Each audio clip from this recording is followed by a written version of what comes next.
coming back to you. Greetings, greetings. I love you. Welcome, welcome. Come on in. Welcome, welcome. Come on in. There's room for everyone. Come on in.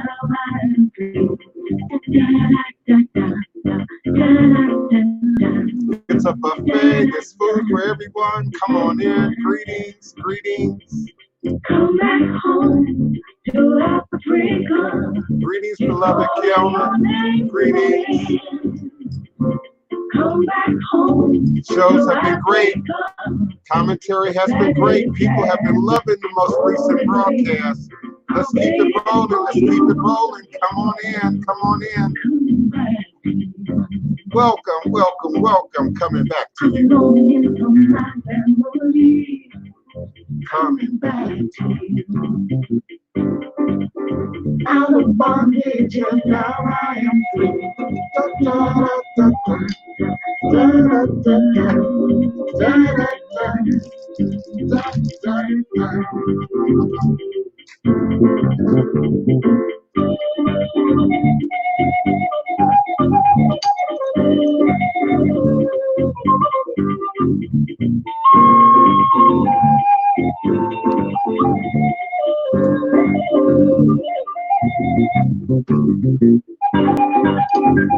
Greetings, Salafia, greetings. Come on in, come on in. It's that hour, it's that magical hour. Come on in, come on in.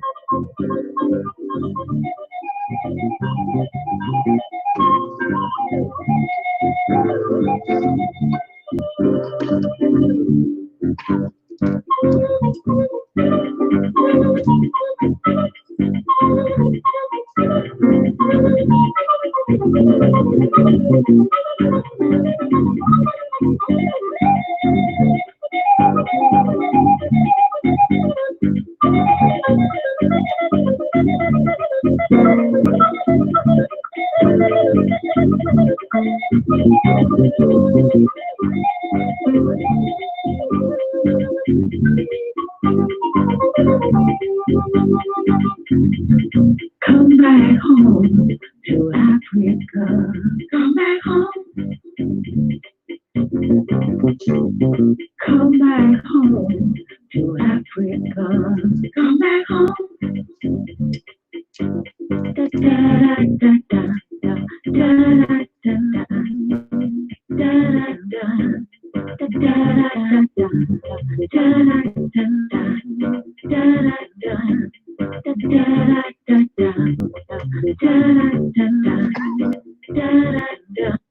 Greetings, greetings, divine, all blessed, peace and love, joy and prosperity. Eshu alegwana kosi weri, awo onlo utone iwo ara afambo osi obatala mi itani ibo onilio baneshu. Eshu is the respected elder who flogs, confronts, and uncovers fools. That one versed in mysteries uses truth to own you. He causes scatter to feed poverty. Obatala shakes rascals to have sacrifice. The owner of warnings is the one who is Eshu. Aboru Aboye, Aboshishe Ashe. May our Ebo reach our room. May our Ebo be accepted. My Ebo allow what we desire to come to pass. And so we say, Asheo, Ashe. Divine, all peace and love, joy and prosperity, elevation, revelations, and manifestation. You are now listening and sitting live with the Divine Prince, and always in archive at your leisure and convenience. Pan-African spiritualist, practitioner, author, and advisor, Elagoon, Oloye, Hoodoo, Obeya, Bokur, sharing with you in all things spiritual, mystical, metaphysical, cosmic, evolutionary, revolutionary, healing, and holistic from a Pan-African Hoodoo, world spiritualist perspective. Understanding that all is truly and indeed a blessing. If you can just see beyond the veils, for it is all just an illusion and a test, one of the greatest divine mysteries of this life cycle. This is indeed my personal and constant prayer, my mantra, affirmation, reverberation, reiteration, and it is indeed my ever-living reality.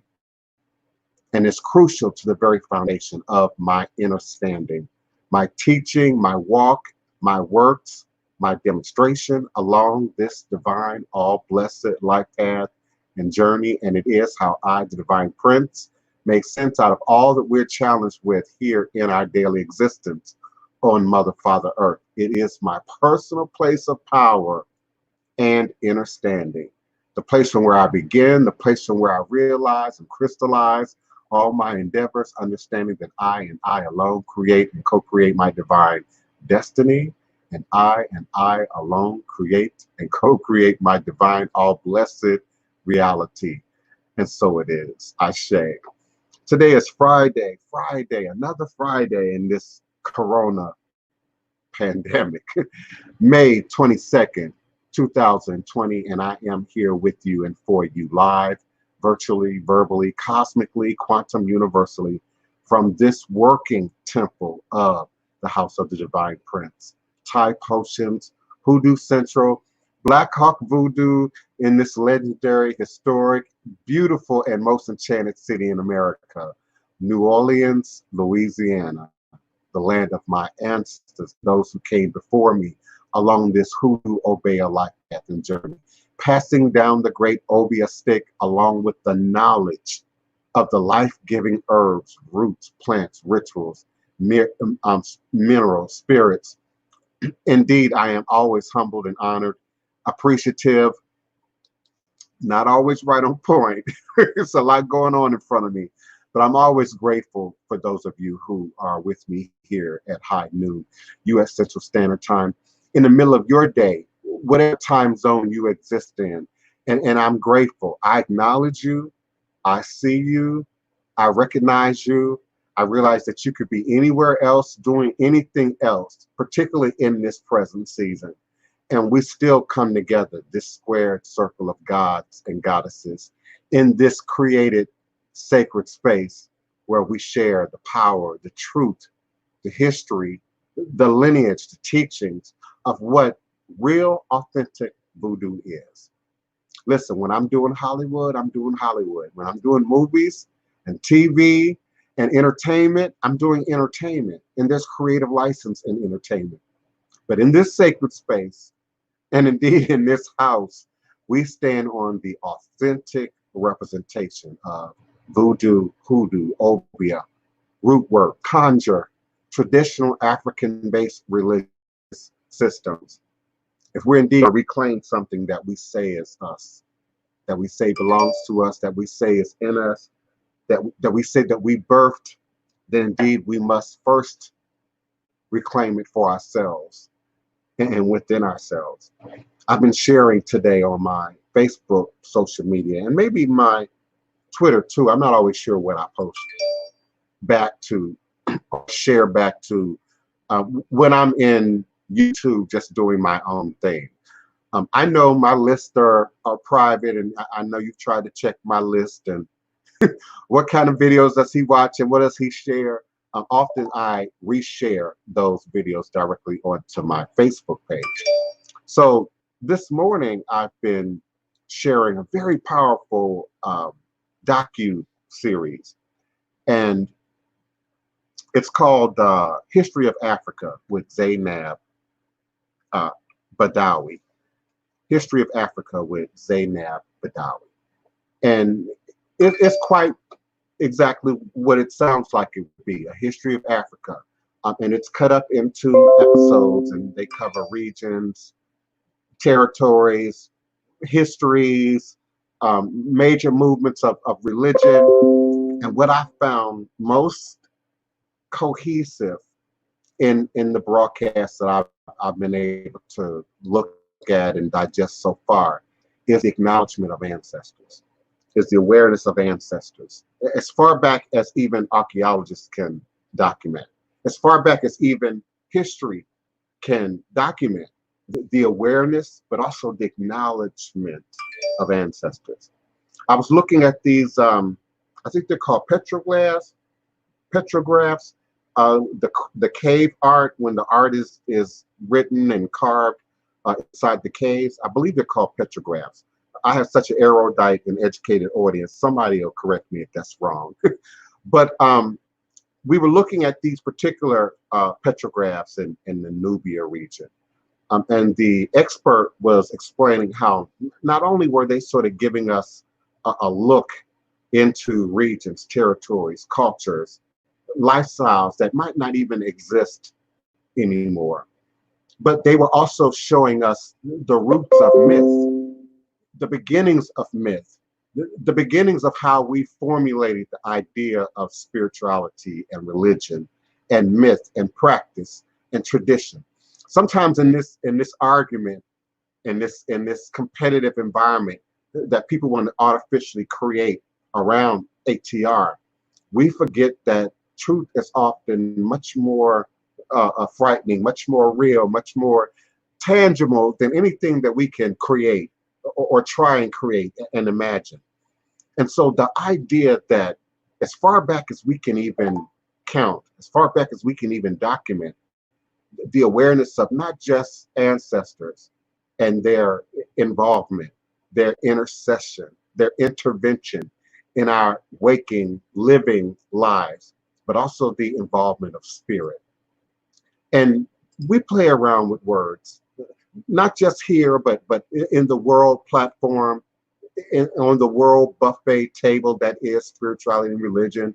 And we like to play around with what is religion and what is spirituality and what is myth and what is legend and what is truth. And particularly today, sort of in this, oh wow, is this the great grandchildren of introduction of the superhighway, the internet into our lives and every facet of our lives?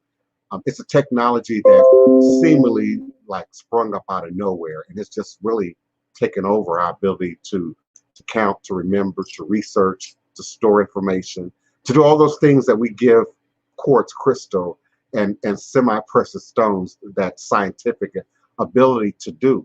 But man, when we look at archaeology and human nature and human practice, from a scientific perspective, mind you, we continue to see that awareness of those who came before, those who did it correctly before we stumbled upon it, those who maybe did it incorrectly before we stumbled upon it, and how that footprint continues to shape and reshape our reality.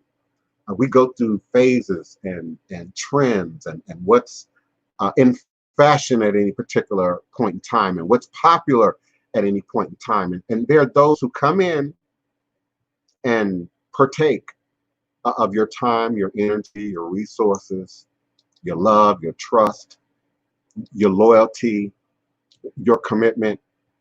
And I often remind you, this won't be new, do your homework, do your research, just like you do for your favorite product, just like you do for your brand name items. You know when it's a fake, you know when it's not real, you know when it's fraudulent.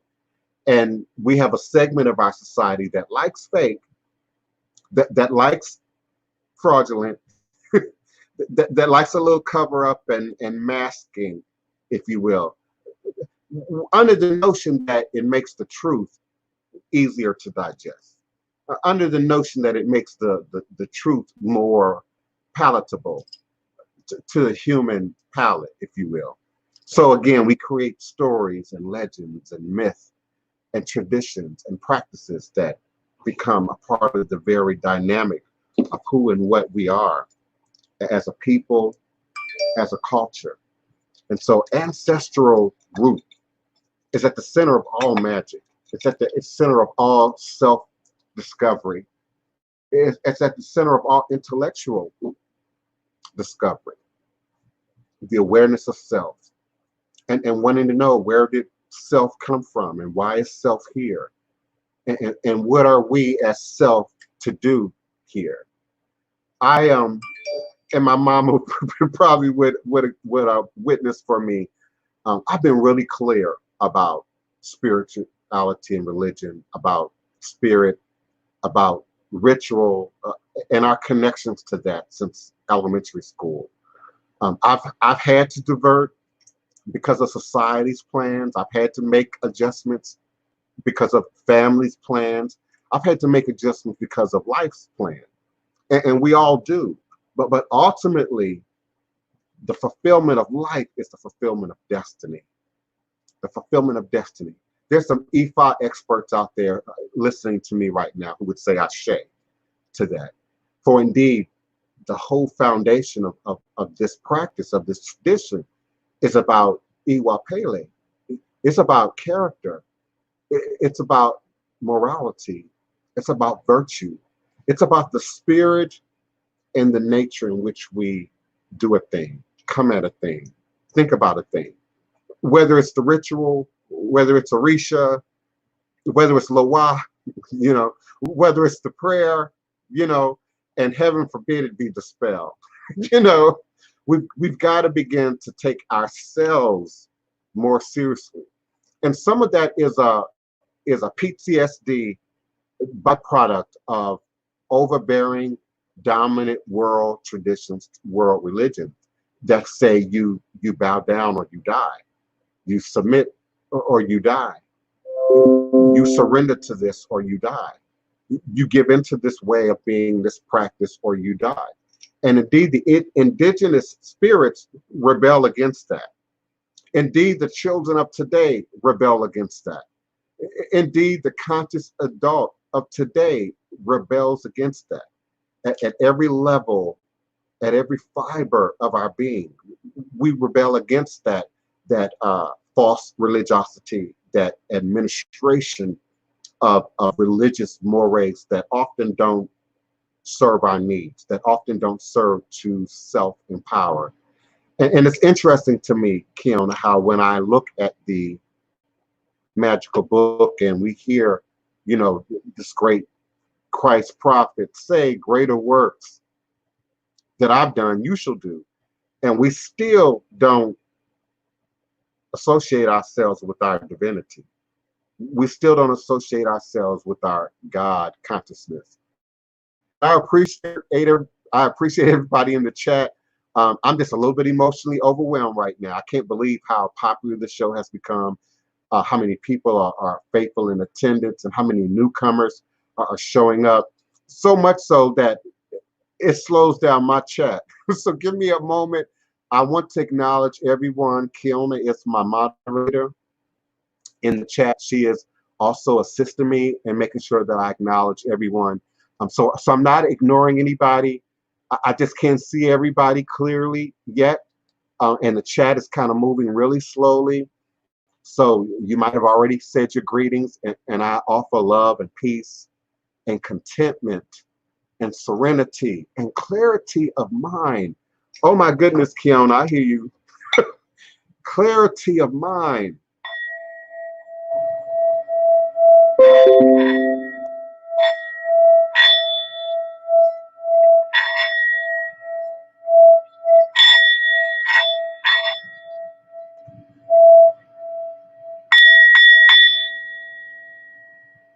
For indeed, we exist in a season where many voices are coming at you, many talking heads are coming at you, and not just the ones that we expect, the media, the news, the politicians, the government officials, but your friends, your families, your neighbors. Social media is getting real political as we head towards the election. No matter what you feel about the election, we are in a heightened political environment right now. And a lot is riding on survival. A lot is riding on numbers. A lot is riding on material value. A lot is riding on stock market value. And your life and your livelihood is not necessarily high on the priority of the next guy, the next person, the next leader. You got to take that for yourselves. Listen, you've got to take that for yourselves. I often share and teach that I'm not here to create codependent clients, codependent godchildren. And what I'm saying right now is like deadly fire, to many of your psychics and your tarot readers who desperately want your codependence, who desperately need your consistent feeding of the economy, who need you to hit that button to make a decision about whether you're going to wear red or blue today, or whether you're going to wear white or black today. There are those who need you to be a part of the machinery. My goal has always been, we're Oracle Treehouse. My goal has always been, back to 2005 when I first showed up online, to create gods, goddesses, prophets, leaders, ministers, evangelists of voodoo, if you will. My dream would be that we would recapture our community for ourselves, that we would recapture our community for indeed the ancestors, that we would recapture our community for our survival, for our very safety. Listen, there's nothing salacious than being able to feed yourself, being able to create rather than always having to depend on buying something, having some storehouse in which we can partake from, share from. And spirit is more real, more tangible, more evident, more effectacious than anything we can imagine, than anything we can create. Spirit. So indeed, the greatest storehouse is that of spirit. The greatest storehouse is that of self-awareness, self-knowledge. And I would like to see a time, a day when we can pull beyond just ancient history, go back to move forward, because we're still not introducing to the degree that I would like to alien manipulation, alien technology, alien intervention, and a presumed connection to another world, another system, another culture. We're sending a lot of money up in space, y'all.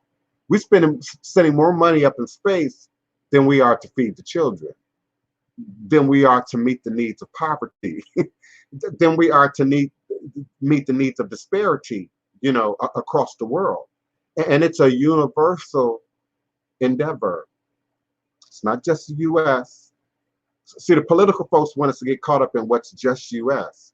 And sometimes even when we look at white supremacy, racism, the Middle Passage, slavery, we look at just the U.S. And we forget that this has been a global phenomenon from the very beginning, a global phenomenon.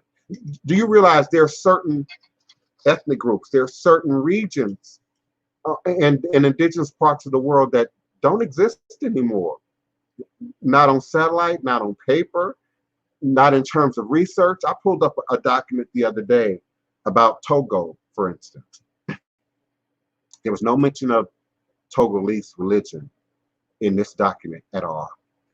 And it mentioned everything from Christianity to Islam to the Hindu footprint to the Buddhist footprint in Togo. I mean, everybody has a piece of the pie. It reminds me of when the motherland was first carved up. Everybody has a piece of the pie, if you will, including what you will believe or not believe, in whom and what you will believe or not believe, and particularly out in the open. So we have a rare and unique opportunity at this moment in time space to not just change and adjust ourselves, but make changes and adjustments that will indeed affect the global footprint for people of color, for Africans, for indigenous people, and most certainly for indigenous spirituality and religion. Thank you so much, Steph B. We appreciate you, beloved. I'm Your Royal Highness Mark Anthony Hawkins. Oh my goodness, Grand Rising, beloved. Seven the Gentlemen, Neophyte the Bocour Tourist, Keona D. Carter, our moderator.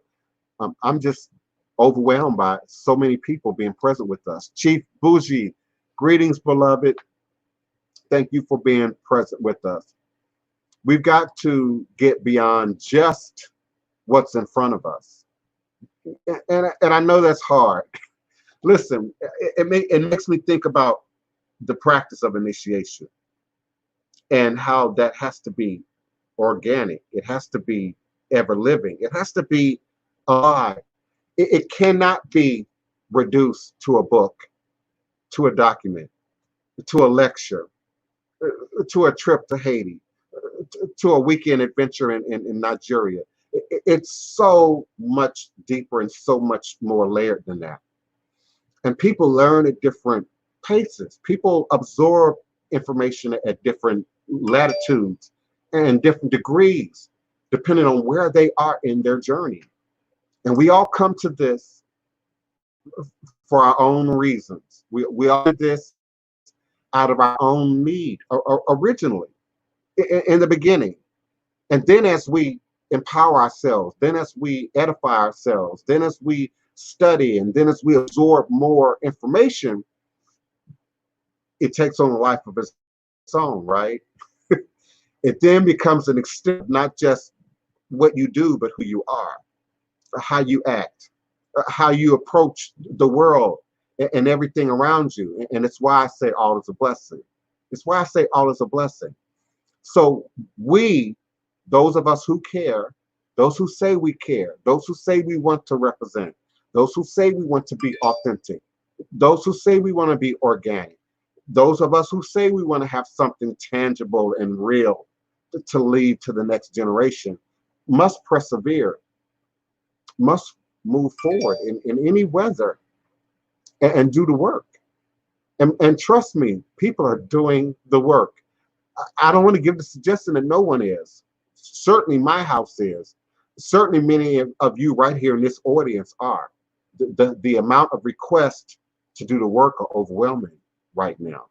And many of you are still doing the work, even in the face of the let's open it up. Even in the face of others acting like, hey, let's quickly go back to business as usual. This is business as usual now. For many of us, this is business as usual for us now. And I predict a generation of healers and practitioners and readers and spiritualists specifically motivated by this present moment in time space, particularly motivated by Corona-19, the coronavirus 2020, and its effect on us individually, within our family dynamic. We've had callers call in who've had many people get sick, who've had multiple people pass away. We have many people who call in whose lives have been changed and or affected. We have participants who are on the front lines, who are in the hospital facilities, who are driving the trucks that, greetings Arizona, that gets our food source to us. So I'm grateful for this space and our ability to not just talk voodoo, not just talk recipes, but to do something and to create an environment where we are empowered to do something, to not just sit and worry, to not just sit and complain, to not just sit and sort of watch it happen, but to feel like we can actively participate in this without being presidents, without being leaders, without being mayors, without being politicians, without being involved in the system. Some of you want to know, how do we do this from my roost? How do I do this without even leaving my house? We had someone call yesterday about acknowledging our ancestors, and not just our ancestors, but the Egun and the Gede, because Gede is on fire right now. You got people who didn't plan to die at 10, at 15, at 20, and certainly not in this way and in this environment.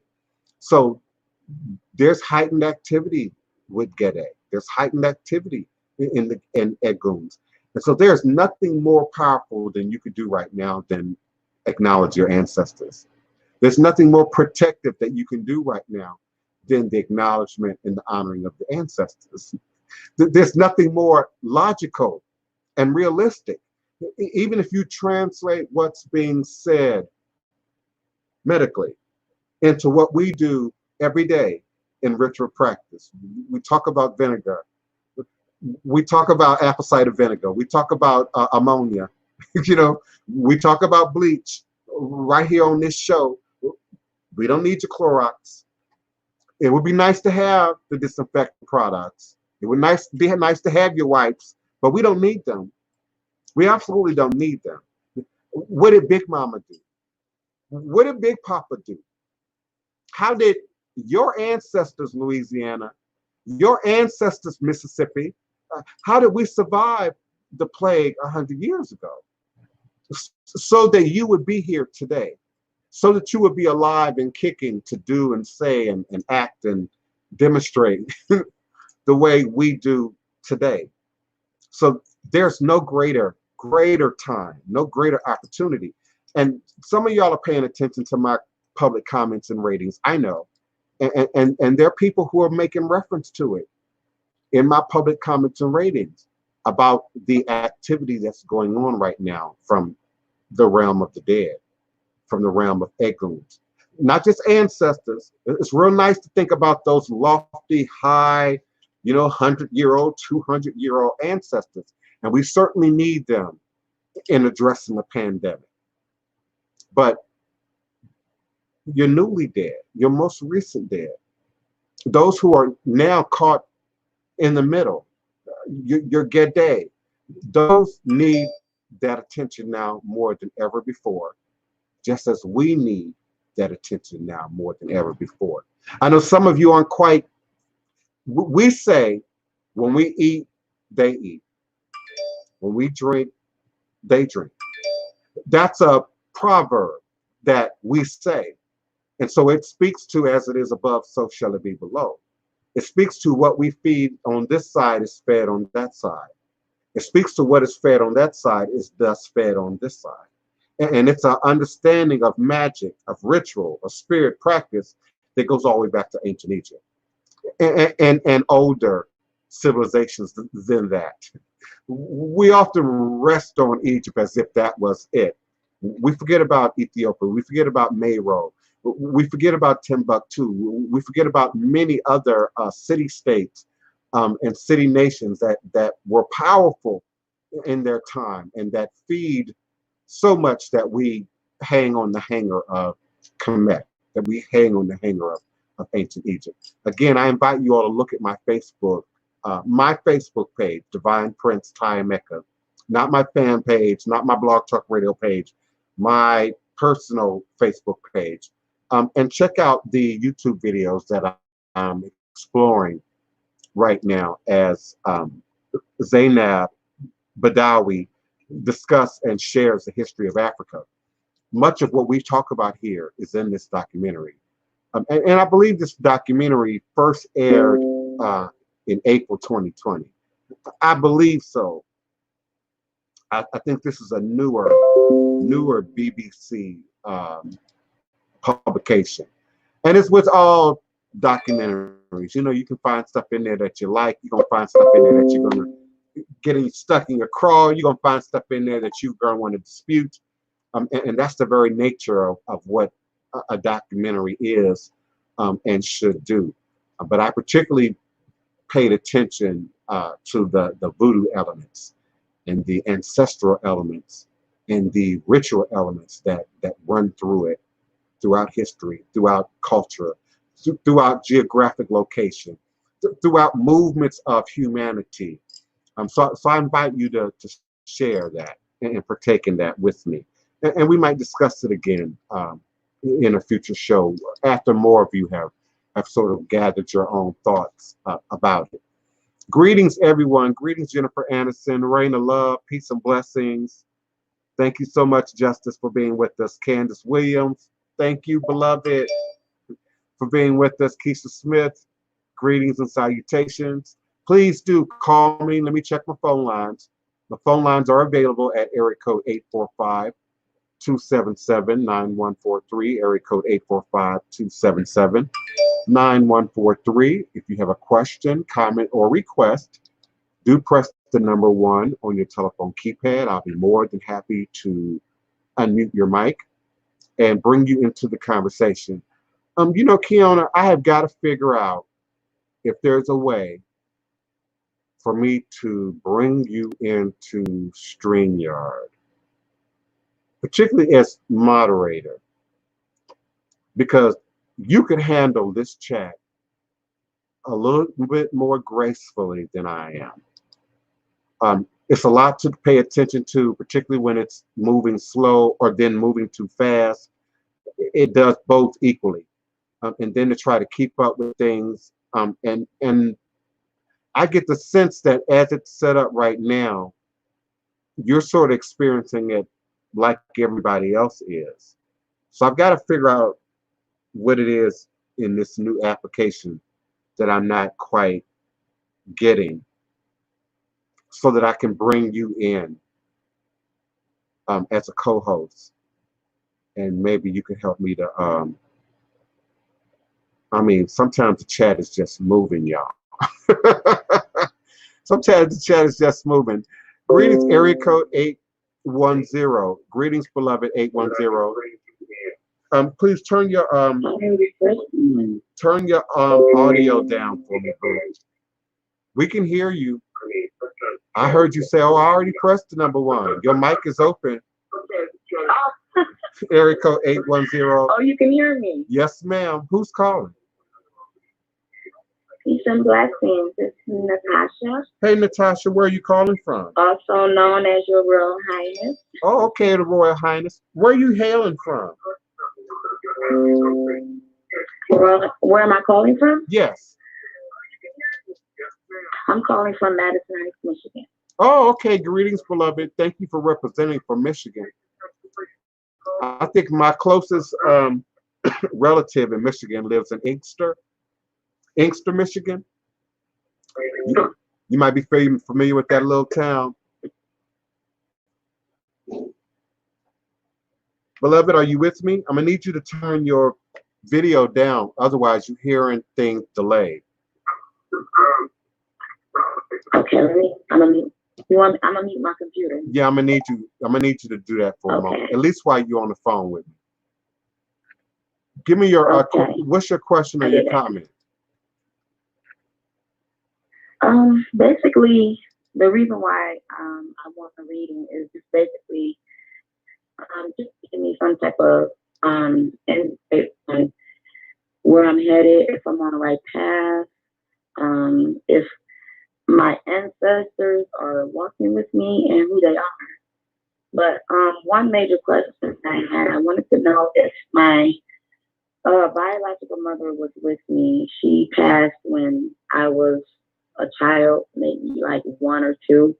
So I never really had the chance to know her. So I was really concerned about that.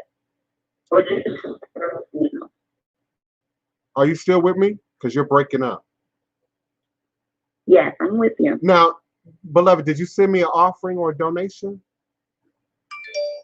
I did. Just now? Yeah, we paid now.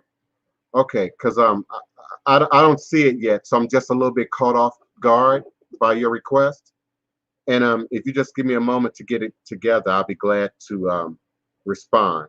Now, you understand it's some rules with doing this live on air.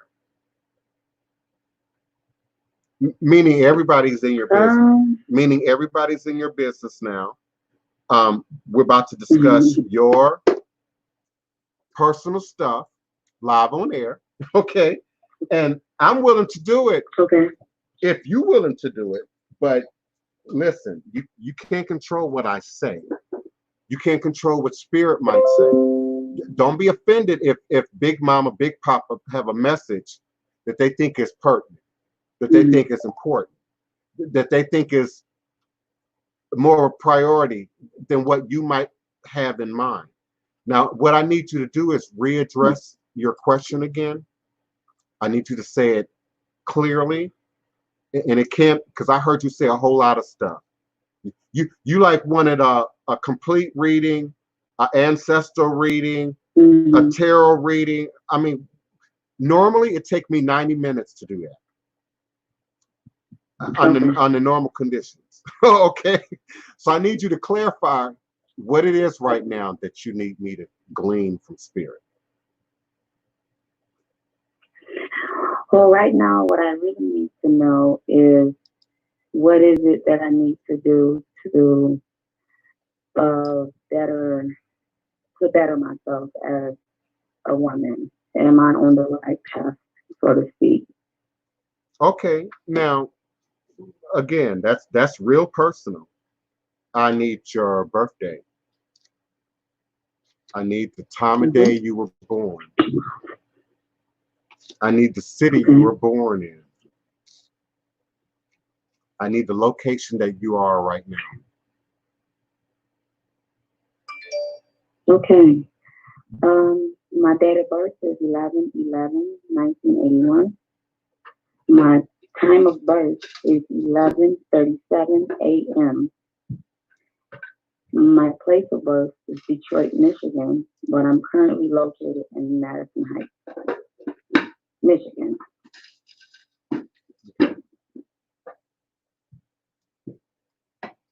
Okay.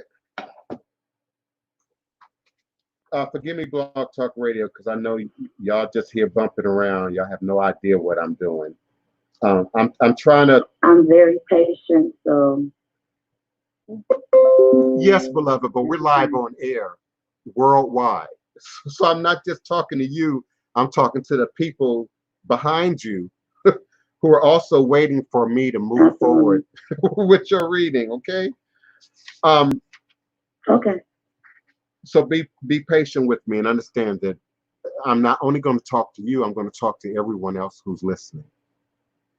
Now, the first thing that Okay. that we need to look at is the Odu that falls on the board with your question. And what I'm looking at right now is Okanran Ogunda. Okanran Ogunda. And Okanra is about first taking personal responsibility for, standing up for, being present in, doing exactly what your question suggests. What's in your best interest? What moves spirit Mm-hmm. forward? Now, many people often attach negative energy to a Kanran. When a Kanran typically falls, it suggests something that's not done, something that's undone, something that needs to be addressed, something that's yet unfulfilled. And when we look at Ogunda, Ogunda is the building blocks. Ogunda is the foundation. And Ogunda, Ogu, some of you understand Ogu. Ogu typically don't talk in ceremony. Eshu talk for Ogunda. Ochosi talk for Ogunda. So it's again, it's about doing the work. It's about putting your mouth and your actions and bringing those two things together. I would also see someone who needs to seek guidance. If I need to be more specific, Mm-hmm. ain't no initiations on the board. I don't see anything on the board that would suggest that you've initiated, that you've studied with a particular system. I wouldn't even say that you're all that religious based on this sign. So it suggests somebody who need to get clarity about foundation. Ogu stands up. Ochosi stands up. Orisha Oko stands up. Of course, Eshu would absolutely stand up in this sign. And if I put that in numerology, first we're looking at triangle evolving into a square, evolving into a cube. The cube is where your ancestors get involved. You might have heard me say on previous shows, um, God speaks in a soft, still voice. That's Ogunda. Mm-hmm. Won't shout, won't argue, won't debate, won't go back and forth with you. Sometimes we think we are clear about what it is. God won't shout you down. Mm-hmm. God won't argue with you. Otherwise, we wouldn't have divine will. We wouldn't have individual and independent will. But your ancestors, beloved, if they see you walking the road and it's 18-wheeler coming and you ain't looking, they're going to push you to the curb.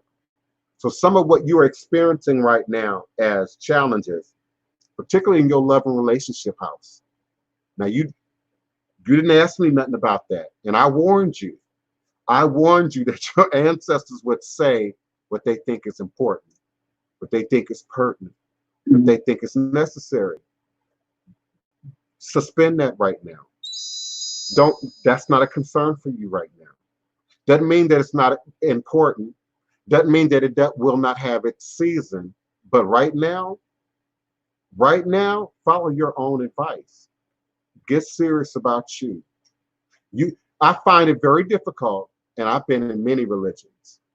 From birth to where I am today, I've been a party to many religions, okay? So I've seen the human activity of people. And so what I'm saying now is not my opinion. What I'm pushing forward is what I'm looking at on the table. Be careful that your pursuits and love and relationships that interrupts your spirit journey. Okay. Okay. Listen, I heard the tone in your voice. And it's okay. And it's okay. But it's almost like you have to take a fast. It's almost like you have to give 9 months of gestation to birth this baby into fruition. So I see someone, as I look forward, doing the work, but struggling with commitment. Anything that's problematic for me hides behind the number 5. And the 5 of Swords is about loyalty, commitment, obligation. That's my life path number is 5. And so that would tell me that you also struggle with commitment. You struggle with liking something and then not liking it, starting something and then getting bored with it. And you know, that kind of describes who I was as a kid, which is why I had so many problems in both public and private school, religious school and, you know, secular school. It was all problematic for me because how I learned, particularly when you think of that first 5 years of birth that are said to be the most formative years. My mom took us to libraries, took us to museums, took us to art shows, took us to theater, took us to marionette shows. So how I learned was dramatically different than how other people learn. And so in this sign, Okanda, Ogunda, you know, somebody might have said you were dyslexic. Somebody might have said, you know, you learn things a little bit differently than other people. And that might indeed still be your experience, which is why it's showing up in swords. So get more hands-on, get more practical with what you are studying. And that's going to require guidance. That's going to require a mentor. And let me be clear, I'm not selling me. I'm not selling House of Divine Prince. House of Divine Prince ain't for everybody. The work here is too intense for some people. The homework that I asked for is too much for some people. So I'm not Miss Cleo. This ain't Call Me Now. But you've got to find that mentor, that person that you can trust, that can be hands-on with you, that can help you to translate what might be in writing into practical application. Practical application.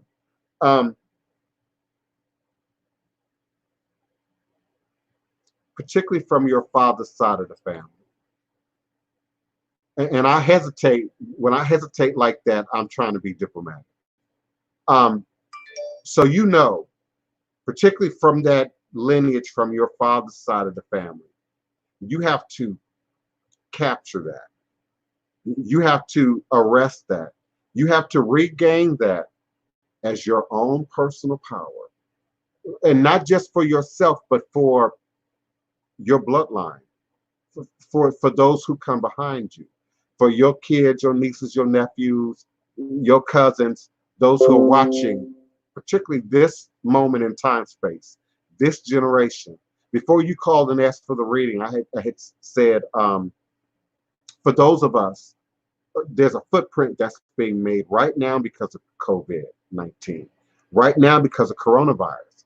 And some of us are turning back to our ancestors because of it, turning back to ourself because of it. But in this sign, Okanda, Ogunda, you have to.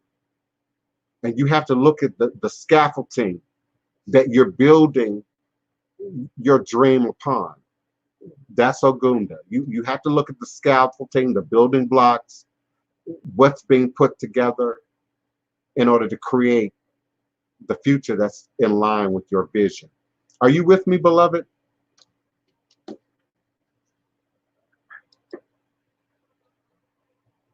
Natasha, are you with me? I do. Yes. Give me your next question or point that I can clarify on the board. I don't know. I just kind of need clarity on kind of like my purpose, because I was born into this realm without my mother and father, and I was put into the system at such a young age where I really don't know why I'm here or if I'm on the right path. Mm-hmm, mm-hmm. And I totally get that. I might not have said that in a way that you could hear clearly, but what you just said is at the root of what I just said. That's at the root of what I just said. And I said I see somebody who doesn't have the scaffolding, who doesn't have initiation. I even took it a step further. I said I don't even see religion there. I see somebody who is without foundation. And see, without foundation is an illusion, beloved. Just because you don't know who your parents are, just because you may not know right now who grandmama was or who your other siblings may or may not be, doesn't mean you don't have foundation. It just means you can't see it clearly. Just like destiny. It just means you can't see it clearly. And to get a mentor who can help you to walk through the steps of that, who can help you to make sense of that. In my house, we're going to look at lineage. We're going to look at bloodline. You're going to do your Ancestry.com and your 23andMe. And you may very well be exposed very quickly to do those services to people who are directly in your bloodline.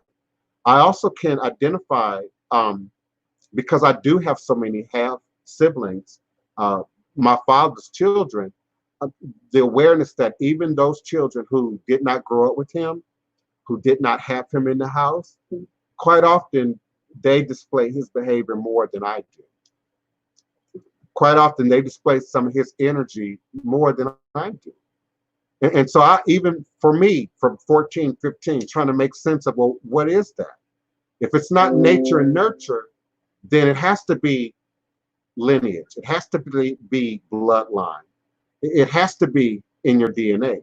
So you've got to go back to what you cannot do literally, and that's piece your family together.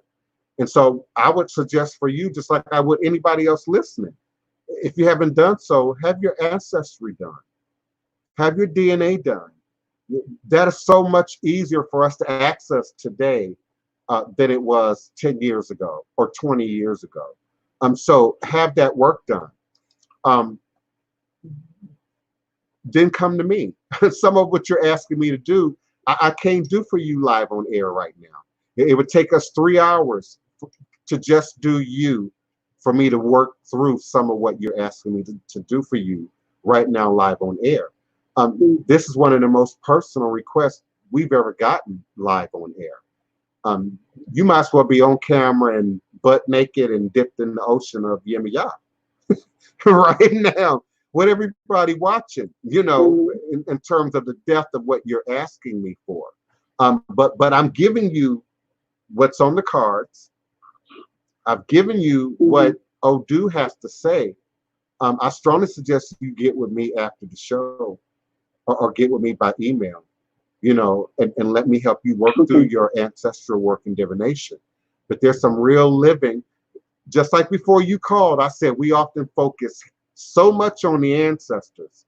And yes, 23andMe, Ancestry.com can absolutely help us to sort of piece together lineage and ancestry. But there are absolute modern, right here, right now applications. And one of them is figuring out who your family is. I'm surprised there hasn't been a big paternity issue around ancestry DNA test that's hit the media yet, because it's a loophole to the Maury Povich. I mean, you literally don't have to go on Maury Povich anymore, to get your who the father is, to get who the mother is. Mm-hmm. Because ultimately, if anyone in your family is taking this test, and with each day more people take the test, I can imagine how the sales for DNA are going through the roof right now, just because people don't have anything else to do, Mm-hmm. just because people are bored. Some people have a little bit of extra income on board. If I just look at my community, Mm-hmm. and the number of people right now who are asking me about ancestors and ancestor work and divination, just like you, beloved, man, they must be making a killing right now off the DNA test. But it will absolutely help you to figure out who your mama and your papa are. And then as a part of your work on the table, then we can address how to fix, how to repair, how to address what you can address face to face. In some cases, you might not want to address face to face. You know, you might find out you have living family, and you might not want to meet them right now. You might want to meet them when you're ready. But all of that can be addressed through your ancestral work. There was a time, and some of you know my story, you know, where I wasn't allowed to communicate with my mother because of religion. My mother and my father were still together, evangelical Christian, Pentecostal, apostolic. And if he wasn't home or if he wasn't on the phone, she wasn't allowed to speak to me, you know, under the guise of man's the head of the household. He believed himself to be God. He told me that in words that I had to treat him like Christ taught his father, or treated his father. So there was about a decade length of time when I didn't communicate with either of my parents in any literal way. So any way that I needed to get through to my mother or get through to my family, I did it through my ancestor table. This might be the first time my mama might even be hearing this. I did it through my ancestor table. Any questions I had was through my shrine. Anything I had questions about was through my shrine. Anything I felt good about was through my ancestor shrine. And I say it, Natasha, I'm not familiar with your name, beloved, so forgive me. So I don't know how long you've been listening to me or if you've heard me say all of this before, but your first line of defense is your ancestors, even if you're adopted. The African American community, to some degree, is adopted. You know, Washington, Harris, Jones, Smith, Parker, those aren't African names. Those aren't West African names. And so we were, through a genocide of culture and religion and gods and beliefs, we didn't know who our parents were either. We didn't know who our grandparents were either. So your journey is not that far removed, beloved, from any other African American, person of color, Hispanic, Latina, who is in the diaspora, who's trying to rebuild themselves from the ground up, who's trying to rebuild and reconnect their roots. Forgive me, Instagram, it just is what it is. I mean, Instagram is just really hard to get in and out of. My Instagram stream just ended, Natasha, so I was speaking to my Instagram audience. But I'd be willing to work with you long term. But again, a lot of what you're asking me for right now would be like going to a doctor's exam and seeing 4 different specialists, and we wouldn't be able to do it all right here live on air. And there are others in the room who will attest to the length and the timing of my divination. We would be on the phone at least 2 hours, maybe 3 hours, just to work through the layers of your story. Destiny so it probably will just be, what do I need to know at this present moment? And we'll just talk otherwise on the other topic. You need to know about your ancestors.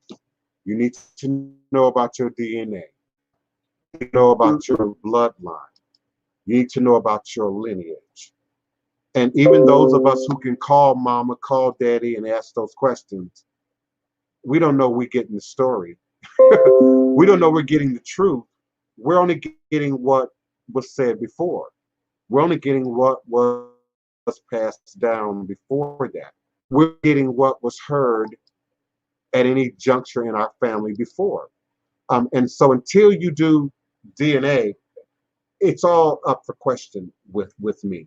Not just you, Natasha, but anybody's background. I don't want to hear I got Indian in my blood if you ain't got no DNA. I don't want to hear it. It don't matter to me. I don't want to hear, oh, I'm black, I'm African, but you can't pull it up on your DNA test. I mean, now some people say, well, how fair is that? It's very fair in 2021. We got technology today. We got science today to help us to sort of draw that line. And it keeps changing, Natasha. It keeps evolving. So once you get your DNA results, it's not stagnant. It's not, this is the end of it. You know, okay, I got the paper. This is it. This is what I am. It continues to evolve. And particularly the indigenous portion, you might be Native American, you might be Caribbean, you might be South American, Brazilian, Cape Verde, you might have any of that in your background. That portion of these tests is still evolving because these tests are based on a number of copies. And copies means the number of people who they've gathered DNA from. Now, for instance, I'm a descendant of ancient Egypt. Once upon a time, I wouldn't have said that. Once upon a time, I would have mocked people who glorified Egypt without any paperwork, without any documentation, until one day it showed up in my test, okay, as a descendant of Ramses III. So that will be life-changing for you, beloved, especially because of your already, you know, having sort of this literal distance from the knowledge. Hey, Kim Gladden, you are so beautiful, beloved. With you being disconnected, Natasha, from who your parents are, I can't state emphatically enough for you how life-changing and affirming having your DNA will be. Even for me, who's always been real black from the 70s, from the 60s, I still got my grandma's Afro pick from the 60s. So I've been real black and real Afrocentric and real roots from the 60s. But even for somebody like me, having those DNA results changed my life. And it changed that of my mother's. My mom, who's still a world-renowned evangelist today and a book author, loves to acknowledge her queendom, loves to acknowledge her queenhood, loves to acknowledge, you know, her connection to Africa and her connection to Nigeria and her connection to Ghana. So I can't tell you how life-changing and affirming having your DNA will be. And particularly for you and listeners like you who have such large missing parts of your identity, of who you believe yourself to be. And let me say again for clarity, it's not missing, you just don't know it. It's not absent, you just don't have the details. You're not flawed. You're not lacking with the next person who know who their mom and daddy is. You know, I know who my daddy is. Sometimes I wish I didn't. Sometimes I wish I was like my half brothers and sisters. I wish my daddy had left us. I probably would have had a very different life. So be careful for what you ask for, because I might not be the voodoo chief today. Had my life have gone differently than it had. So be grateful. Be grateful. You know, you might do this work and open up a can of worms, you know, in your background. You know, you might find out that some bad people did some bad things, you know, in your background. And you can't hold your personal journey hostage to that. You understand what I'm saying? I'm looking at you, Natasha. When I'm looking at the camera, I'm looking at you. You can't hold your journey hostage based on what you know or don't know about your background. You're still a goddess. You're still a queen. You just got missing details. You just got missing aspects of your story. So what I will be doing right now is building some kind of ancestral foundation that you can grow from. Something else that you can do right now, something that my regular listeners have heard me suggest many times over, is to get you a really good quartz crystal. Now, particularly in your case, ancestors, family lineage, people who might be adopted or don't have information for one parent or the other, phantom quartz. Phantom quartz. Phantom quartz? Phantom. Okay. Phatom. Phantom quartz. I also ordered the optical calcite. The optical, I believe I said that right, that you told me about previously. Forgive me for looking around. I'm always looking for a crystal that I'm talking about and expecting it to be right in my face, and it never is. Okay. And it never is. But this one is, but I just don't know how well you can see it. This is a phantom quartz. So for those who are new, what that means is that this is a clear quartz crystal. That's obvious. But if I can get the light on this crystal right, okay, there are layers. Oh, wow, beautiful. Yeah, there are layers in there. Almost like the layers of a tree where one crystal grew over the other. And I'm still not getting the light that I want. I'll go ahead, Natasha, did you see that? I'm not sure how clear that is. Yeah, can you hear me? I see that very well. Yes, I see it. So inside, there's a mirror image of this termination, but it's embedded in the quartz. And sometimes it's multi-layered, like the pages in a phone book, or like the rings in a tree, if you will. And it's called phantom quartz.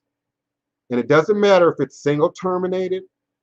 Single terminated means it's got one point and either a rough base on it or a natural base that allows it to stand up, by itself.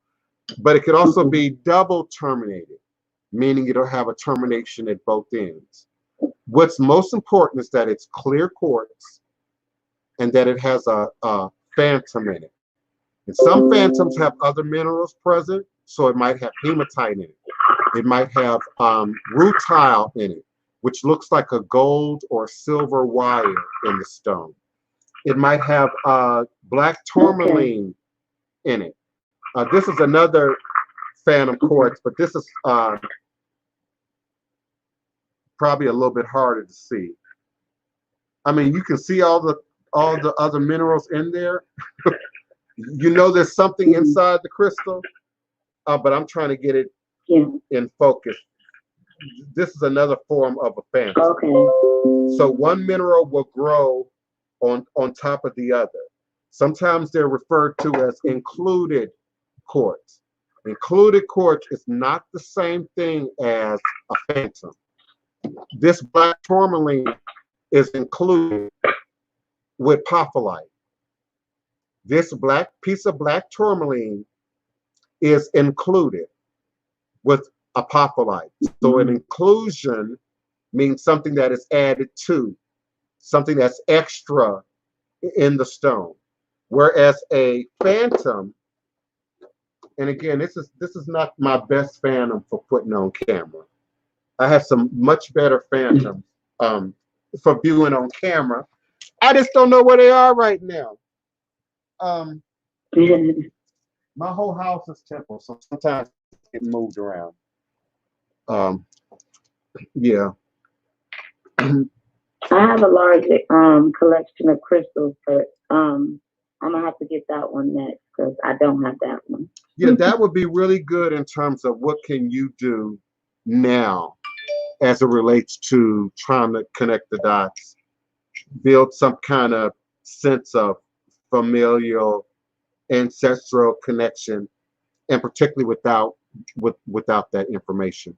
But once you gather that, I'd be more than happy to sort of assist you in knowing what to do with it, how to apply it, and then how to move that information forward. It's just something I cannot do in a I just can't do it in an online reading of this type. Right, I understand. Yeah. Now we can do Skype, we can do WhatsApp, you know, but on your private time. Sometimes I'm going to have to get into. Okay, I'll email you and we can do a WhatsApp. I do have WhatsApp, so we can do a more in-depth reading. But what you said so far is absolutely amazing. I needed to hear that, so thank you. Sure, I'm here for you. And if you want to stay with us, just mute yourself so that we don't hear your background noise. And then if you have another question or comment, just politely come on in and we'll be more than happy to respond to you. Thank you so much, Keona, for holding down the chat. There's so much going on in the chat. Greetings, Beatrice James. Thank you, UK. Did you see me on TV in the UK with the Bradders? With the Bradders, they call it the father and son, the Bradders. It's on my YouTube page. Thank you so much for watching and joining us. Beatrice, what time is it in the UK right now? Help me to connect that timing. Thank you, Keona, for holding down my chat. You deserve an award for all of your efforts. Thank you so much. My phone lines are available at area code 845-277-9143. 845-277-9143. Area code 318. Hoodoo occultism. It's got to be you with all that background noise. Yeah. Greetings. You look. I'm sorry. It's okay. Go ahead. It's just air and wind. It's just air and wind. So I want to give her a little bit. Can I give her a little bit of experience with ancestor work and divination since I've been doing it? Please. Can I ain't saying it all. Can I? Okay. Please. After the reading I got with you, after the reading, it's not weird stuff started happening, but it's a presence. You really feel it. And I'm not the type of person that lie about nothing. Man, it's been some weird stuff going on after the reading. It's like I've been, it's not no like stuff moving in my house. It's like my ancestors just throwing messages in front of me left and right, left and right, left and right. Like when you get that ancestor work and divination done, even the reading, the Voodoo that's presented, it opens up portals. I'm like, I was telling my girl yesterday, I'm like, the week before yesterday, I'm like, did she open up portals? Because it like stuff really been active in my life, man. And take the ancestor work serious, because when after the read, it just amplified a little bit more because I got it done by a legit person, with real insight. But things amplified a little bit more. And when you said your ancestors will push you to the curb, they'll push you to the curb. And if you don't have no communication with your ancestors, things can happen. Man, your life can be at stake or your life can be saved. Like, get the ancestor work done. I can promise you that. Just do the ancestor work. And how difficult is it? How complicated is doing ancestor work with me? Well, if you're not disciplined, if you're not disciplined, if you're not used to being in a college setting, then I wouldn't say because everybody needs to be educated, to some degree. But if you're not used to doing like homework and stuff like that, then it'll show up. It's not just showing up in the physical. It's gonna show up in the spiritual. It's going to show up. Everything about you is going to be exposed. You're going to be exposed because that work it's a process, and it's a spiritual process. And before you work with Orixa, before you work with anything you know, that's involved with ATR and stuff like that, man, working with your ancestors is an experience that it's experienced the whole way, even doing the work. So it's a task. I'm not gonna lie to you. You have to read. I'm getting new updates every day, almost. If it's man, if you're not used to doing homework or schoolwork or being in college classes, you for the go on a rough ride. That's what I'll say. That's what I'll say. Because the whole experience is eye open, and I'm talking about third eye, not just you know your physical eye, your spiritual eye will open more. And with her parents not being here, she's definitely going to feel it. She's going to feel it.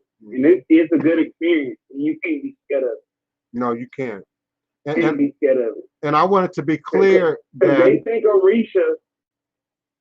Go ahead, bro. Go ahead. They think Orixa is something. Your ancestors can show up in the physical also your whole life, you know, and really do beneficial things, or they can do negative things. If you're not like the story that I read, and I'm not gonna tell people about the story about the guy who had to basically the reason why we use but yeah, the guy who basically had to bury his dad. You know what I'm talking about. He had to do it the right way. And it's going to show up.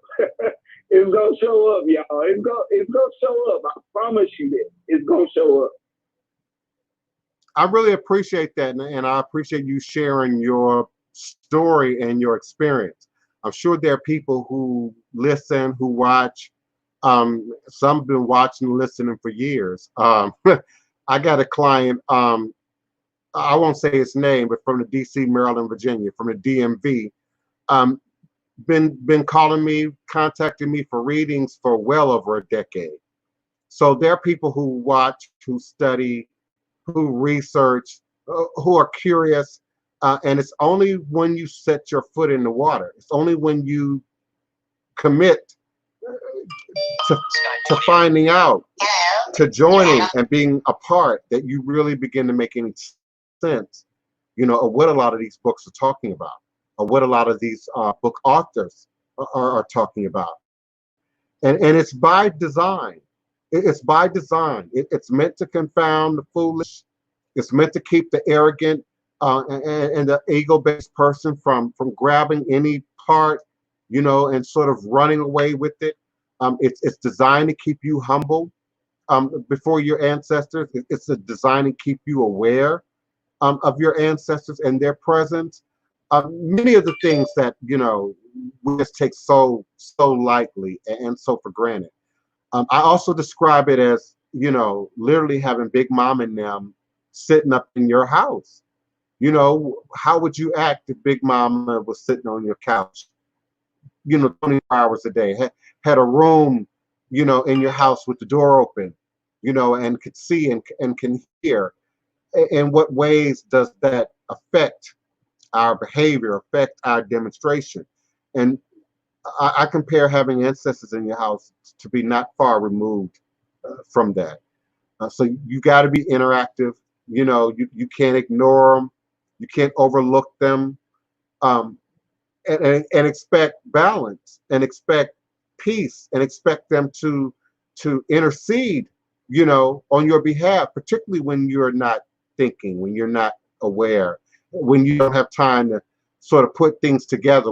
We expect some force greater than ourselves to sort of jump in there and go at it and save us, you know, from calamity and disease and heaven forbid, my own foolishness.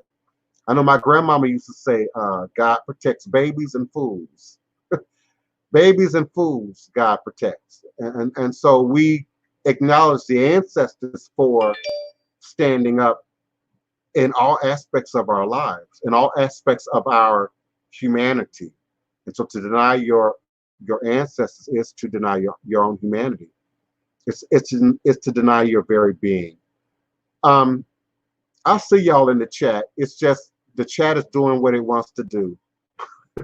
So be patient with me on the chat. I'm trying to see everybody and acknowledge everything.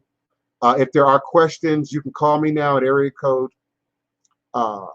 845-277-9143. 845-277-9143. Keona, I am opening your mic. Area code 323. Keona, beloved, greetings. Greetings. I just want to give honor to my ancestors for making their presence known each and every day. Asheo. For me, my mom, she transitioned on when I was 18, and I had experienced, a lot in a short period of time upon her passing, and what I experienced was hard, but nothing mattered to me until that casket closed. Nothing mattered. I went through, an assault as a virgin. Became pregnant, terminated the pregnancy, and I'm being completely transparent because somebody's going to get this healing on this live today. And my mom passed away a month after that from breast cancer that advanced to her brain at 47. And with me going through everything I went through, nothing mattered until they closed that casket, and I realized that she couldn't hear me no more. And every day since then, her birthday appears in the AM hour and in the PM hour. And through the healing, I realized this, for me, does not exist. You just leave one dimension and go to the next. Mm-hmm. So for me, I don't feel like there's one life. Mm-hmm. I feel like that you have to come here to get your lesson. Mm-hmm. So many people have to realize that when someone transitions on, they come back, you feel them. That's why you have your ancestral office. You have your authentic practitioners like the Divine Prince who can help you on this journey, but you have to still do the work yourself. So when we start feeling like we're missing something and start doing the work, then you will close off those voids and really start on your destiny and on your journey. Mm-hmm. Is it going to be painful? Yes. But come in this house to get the healing. And most importantly, please do not sit on this line. You have so many scammers out here. There's so many authentic practitioners that you would never even know that you walk past every day, and you're in the midst of one who has done the work. Please jump in the chat. Get on the phone line. Click on the link. Get in the video. Get this wisdom. Get this healing. Get this knowledge. Get it. Keona, let me add. That's all I gotta say. Let me add to that, beloved, and thank you. Oh, Africa Live is with us. Hey, beloved. Let me tell you. Yes. This is one of my mentors right here, Africa Live. Now, when we go back to talk about 2005, 2006, 2007, she was already here. Racism Non-Anonymous, Africa Live. Yes, indeed. She was already here, laying down this foundation, doing this work. So that's yet one more person who can validate the consistency of my platform, the consistency of my demonstration. Welcome, Africa Live, beloved. Thank you so much for coming through and gracing us with your guys, Queen Mother essence. Yeah, now listen, it's temporary. When the corona, when we move on from the corona, this probably will be gone. When I go back to acting again, this will probably have to go. The first role that requires me to be clean shaven, it'll be gone. But I am kind of like dreadlocks. I'm letting it do what it do. I'm curious to see how long it'll go and how thick it'll be and to what degree. And I'm with it in the moment, in the moment. But it won't be permanent, beloved. Africa Live, it won't be permanent. So enjoy, y'all. Get your screenshots. But at some point, yeah. Yeah, it won't be forever. It won't be forever. I feel like Nat Turner or Frederick Douglass right now with all of this hair and gray on my face and on my head. And I'm grateful that I'm not balding, that I'm not bald at my age. So I accept the gray for what it is. I accept the sign of wisdom and life and experience for what it is, but it's temporary. Yeah, and I'm not sure when. You know, I started. Well, I shouldn't say I started. The last time I was required to shave was for a TV show we filmed the first week of March. So I haven't shaven since the first week of March. So I'm just gonna let it go and see what it do. But I appreciate you coming through and taking notice. I appreciate that. Thank you, Keona, for all your assistance in the chat. I'm just now trying to catch up with everything. I did hear your comments and yeah, some of your chat preceded your comments. So I'm just now like connecting it all together. Yeah, that made my day. Africa Live. Remember Queenie Farmer? I miss Queenie Farmer. The Truth Terrorist. I miss Queenie Farmer. I'm glad her YouTube page is still up. I still have her featured on my home page for YouTube. But those were the days. Those were the podcasting days when the grassroots people were just getting in on this. And something else Keona said triggered something for me when she talked about people not embracing our elders, you know, like Africa Live, like myself, like many others who sort of been in the trenches on the front line for decades now, trying to free the people, trying to liberate the minds, the bodies, the spirits of the people. And the whole idea of popularity and its relationship to technology. Now, some of y'all ain't gonna like what I'm about to say, but y'all buying followers, y'all buying likes, y'all got teams of young folk helping to boost your platform. In some cases, you got money behind you, dollars behind you, industries behind you that sort of push your podcast, that sort of push your demonstration to the front. And people like Africa Live, you know, like myself, who are often doing this on our own dime, out of our own pocket, on our own time, for our own reasons, you know, don't get the same respect, don't get the same acknowledgement, don't get the same, you know, 20,000 followers, you know, 20,000 subscribers. In a real world, I would have a great deal more subscribers than what I have in a real world. In a real world, my IG too would be 50,000. I'm on TV.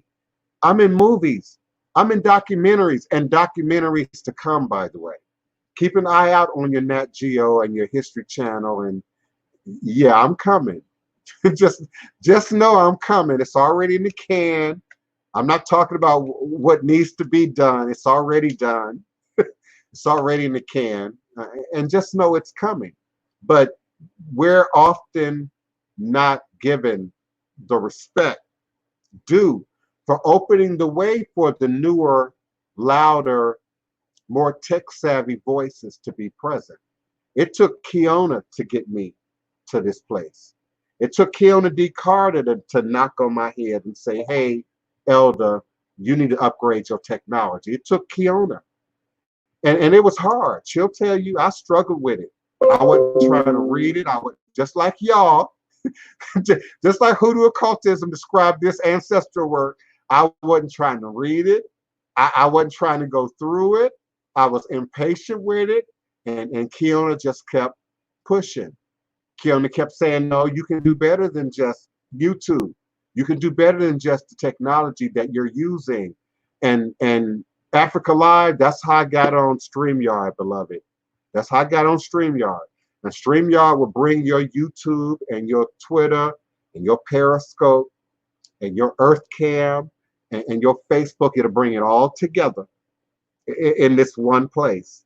You know, so all due respect to my chat moderator, Keona D. Carter, for bringing that youthful energy, that younger energy that sometimes is a little impatient, that sometimes is a little bit more visually inclined.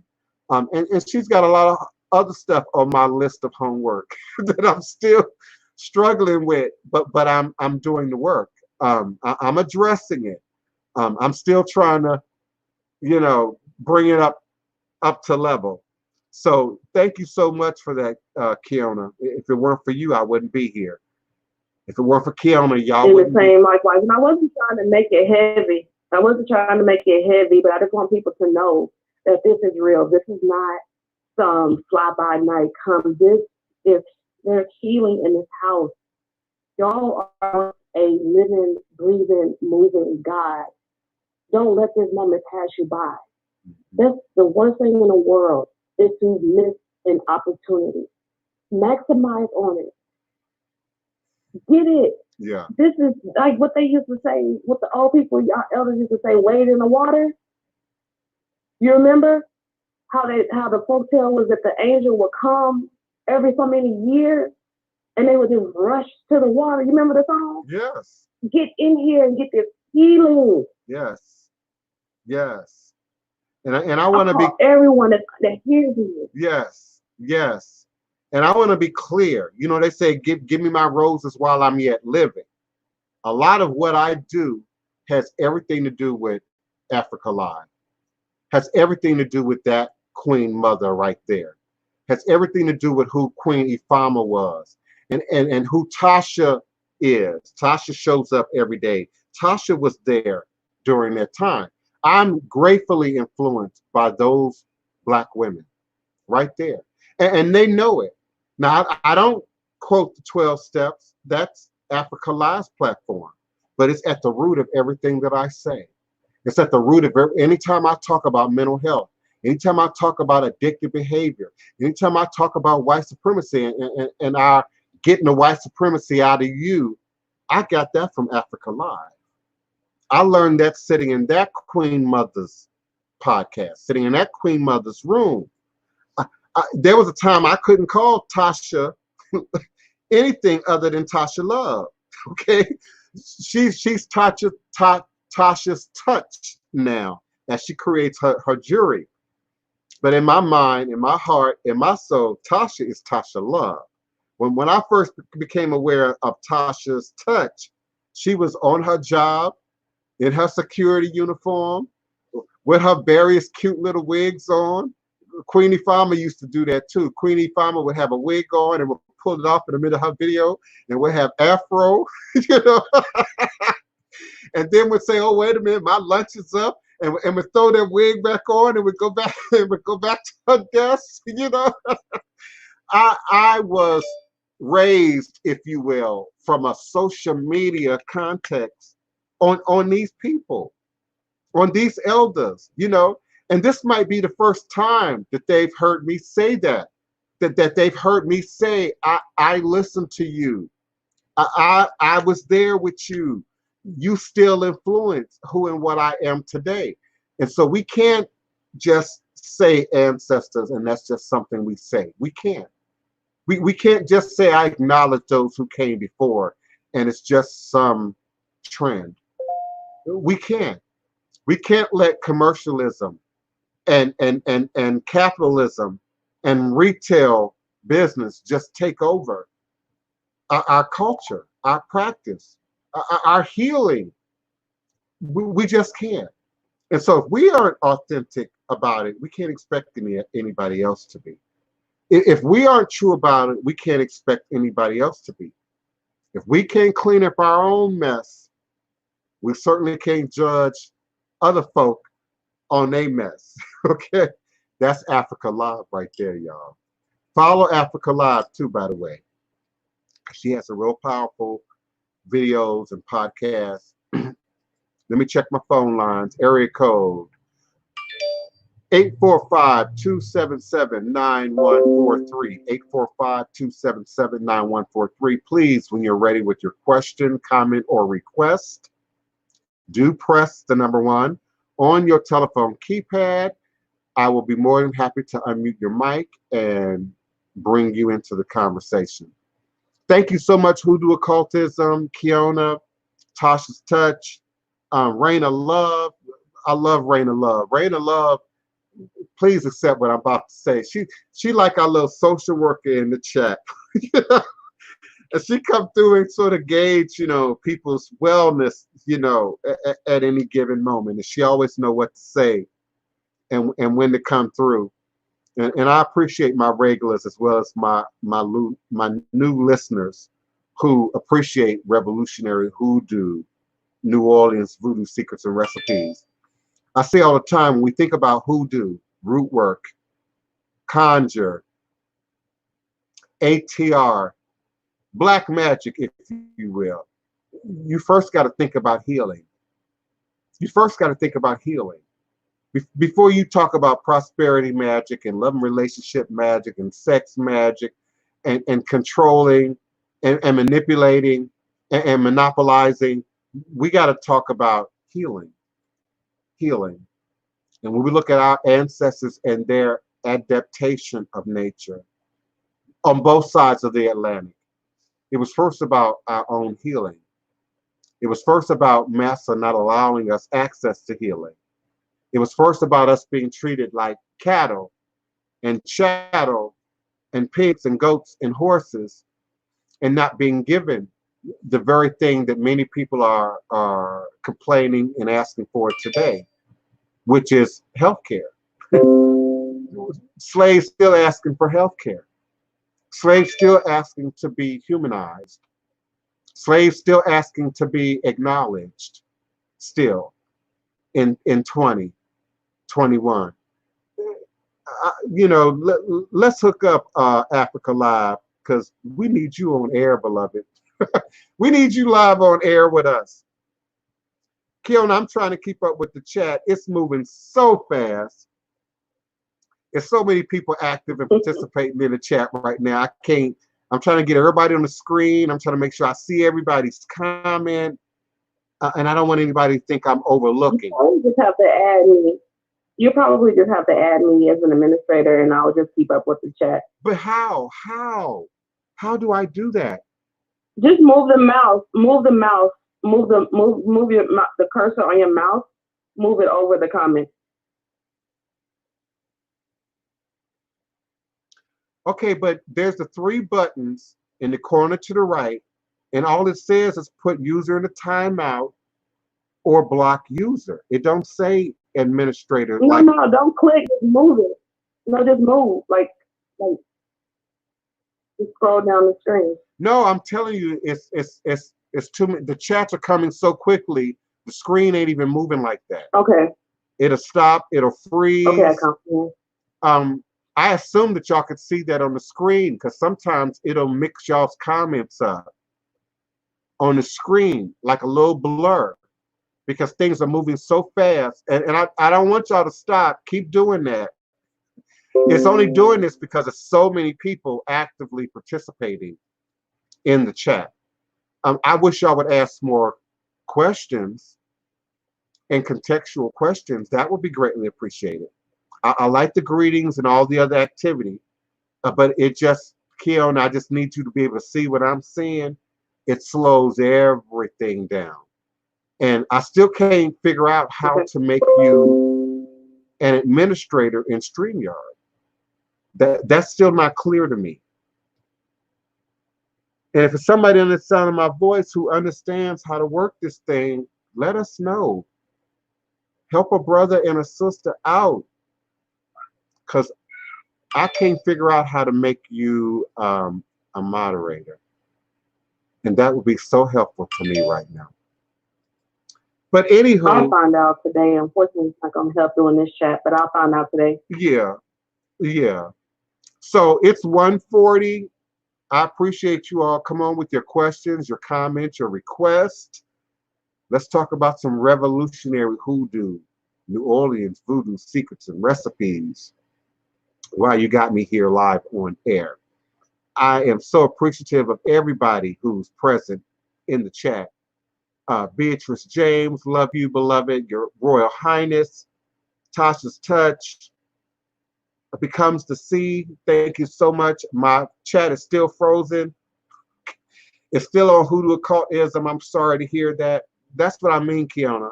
And so I'm not seeing anything else beyond that. Oh yeah, you way behind. You way behind. That was doing the reading.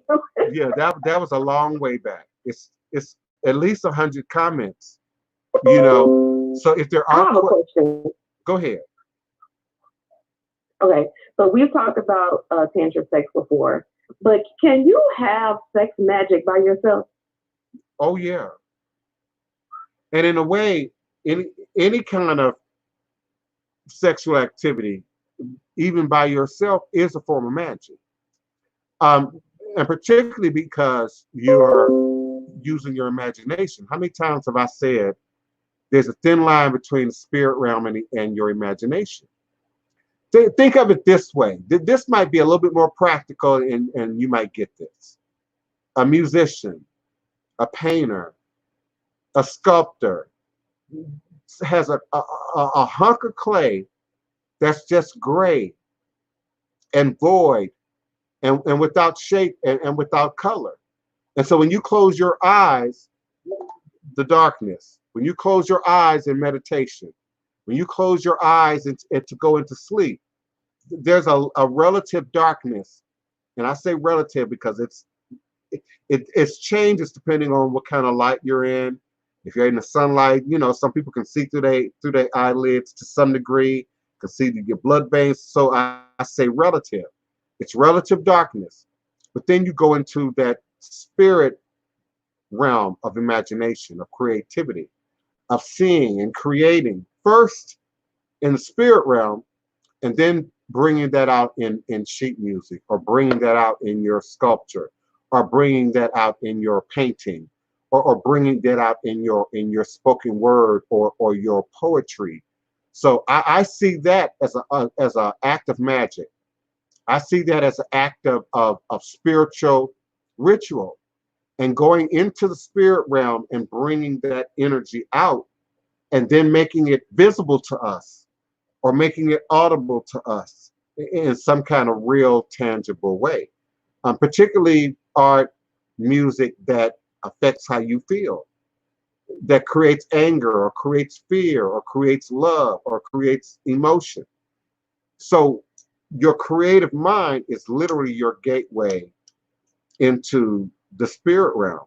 So even in the act of sex, you know, they say, you know, Dr. Ruth, for instance, say, oh, well, it's okay to, you know, imagine, you know, a star or a celebrity or an entertainer, you know, and have fantasy in your mind, you know, because it's not real. You know, Dr. Ruth says that kind of stuff, you know. But from a spiritual perspective, where's the line between that and emotional cheating? Okay? And now you have a consistent image, for instance, or specific person, for instance. I don't even like the idea of people projecting sort of their sexual energy onto celebrities who may not appreciate it, who may not be aware of it, who may not like it. And I think it shows up sometimes as anxiety or stage fright or other forms of issues that celebrities have that we often don't see in front of the camera. We learn how to present for the camera. Even right now, my background, how I look, how I'm dressed, I got my teeth in, I'm presented, you know, for the camera. And so a professional is going to present for the camera. But behind the scenes, there's that inner world that's taking place. There's that spirit world that's taking place. There's that emotion. Keona, what about the person who fantasizes violence, for instance? Particularly violence against. Oh, that's true. Yeah, and I don't want to be specific because I don't want to get my show flagged. That's ugly magic. That's crazy magic. What about people who imagine doing harm to people? You know, now let's be clear. All humans imagine doing harm to people. Don't lie. All humans imagine doing harm to people at least once in your life. At least once. Someone has crossed you, harmed you, did something to you, and you wished bad for them. You wished all the worst for them. You know. Now think about leaders, politicians, entertainers, me. People get in their personal feelings. People formulate their own ideas about race, religion, politics. People have their own prejudices, and then that gets projected outward onto. And from a quantum metaphysical perspective, we talking about dark energy. We talking about dark energy, Keona. So when you're not clear about the energy, the focus of the energy, or maybe you are clear about the energy, particularly when we're talking about sex magic, and so you're focusing on a particular person, a particular target, even if that person is quote unquote unawares, it affects them. I can prove it. It's in my journals. I can prove it. It's in my history. I can prove it. It's a part of my story. I can prove it because my soulmate accuses me of it today and has no proof whatsoever. I'm giving you the proof. I'm acknowledging it right now. And it's a very dangerous thing. It's a very dangerous thing. There are people that I've tried to so dangerous. sever ties Ooh, with you are telling facts. who are still showing up in my life, literally, physically, emotionally, spiritually. And I hate when we get into male, female, because you know I am non-binary, gender defined. And I hate when we say, oh, well, it's worse for women, or it's more from, you know, I hate that. But women, you taking energy into your body, you taking DNA into your body. And I know some men take DNA into their body too. You know, personally, I'm not here to judge. Just because I don't get down, it don't mean you know, but you're taking DNA into your body. You're taking other people's energy into your body. So when you talk about sex magic, okay, so now the physical stuff ain't there. The fluids and stuff ain't there. But now you're talking about spirit.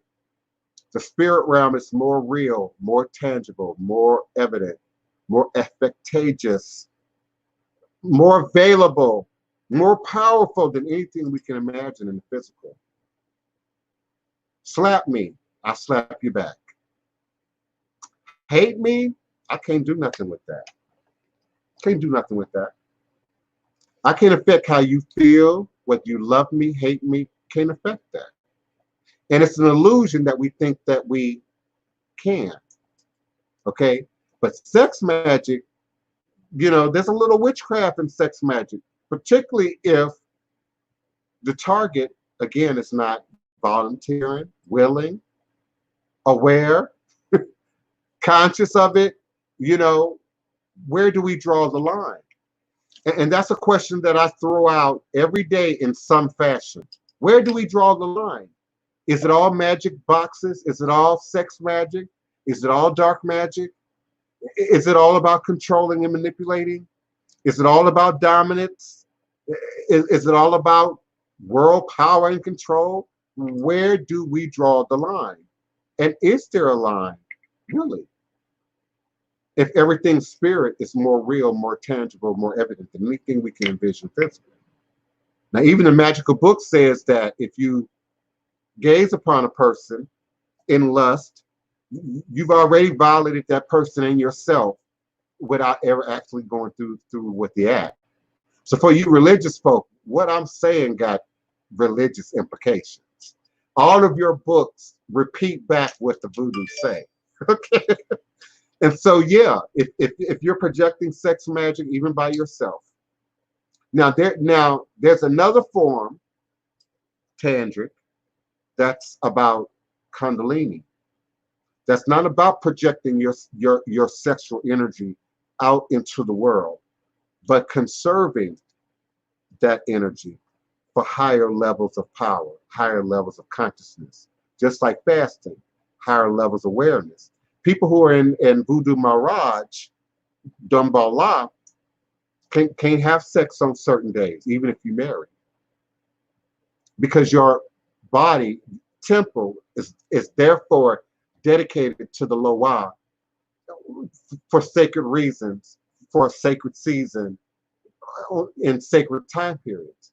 So what we think in our imagination is inseparable. It's inseparable. So when we introduce sex magic, empowerment magic,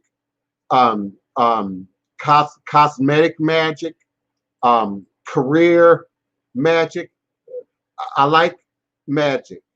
I like ritual. I like the sound of ceremony. I like the sound of doing work that changes my reality and then expecting an outward reality. But often when we hear sex magic, it's something that's being projected out. That's being projected at a target. It's being projected at another person. And not a sense of conservative, a sense of conservation, I mean. A sense of utilizing that power. Because for men, for instance, that is reabsorbed in the body. That protein, sugar, that's reabsorbed into the body. And then it's remade. You don't full up until you get blue balls and bursts. That's one of those fictional stories that they used to teach preteens and adolescents. That's the stories boys tell little girls so that they can violate little girls. You're not going to explode. You're not going to blow up. Your body reabsorbs that energy. Your body reabsorbs that vitamin E and that vitamin D and that sugar and that protein is reabsorbed. Now, forgive me for not being 100% on point about how the female body works. But I'm going to assume it's not a whole lot different than a woman. And that which is not needed, which is not necessary, which is not required, is passed out, typically monthly, as a part of your cycle. The women's body has a way of cleansing itself that is unique to a woman and very different for a man. Well, but if she doesn't have a baby, because I'm telling you right now, I could pick up a car and probably throw it a couple of feet. So sexual frustration is a real thing, okay? A real thing. Girlfriend, I want to get personal right now, but I know I can't. But how does someone deal? Oh my God.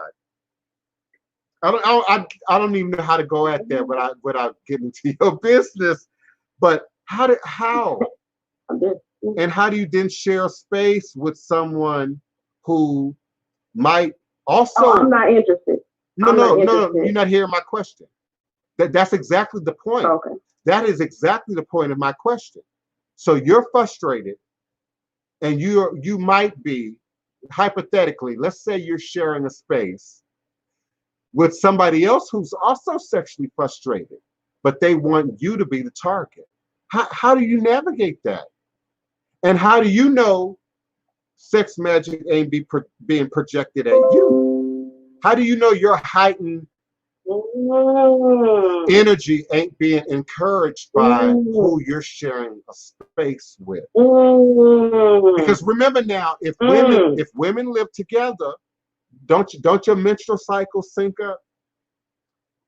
Ain't that true? Yeah. Okay, sure so does. but we're not taught about how girls' bodies act around boys. We're not taught how men's bodies act around women, hormonally, chemically, pheromone. So let's just imagine, for example, because this may or may not be a true story. Just for example, you worked up, he worked up, but y'all sharing a space, and you don't like him, but he might want you. That's what I see now, girl.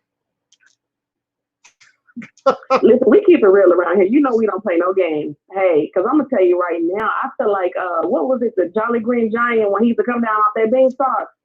and used to shake the world. I'm like, oh, this feels so strong. I know even now, I'll be 54 this year. Even now, I have an acute sense of smell.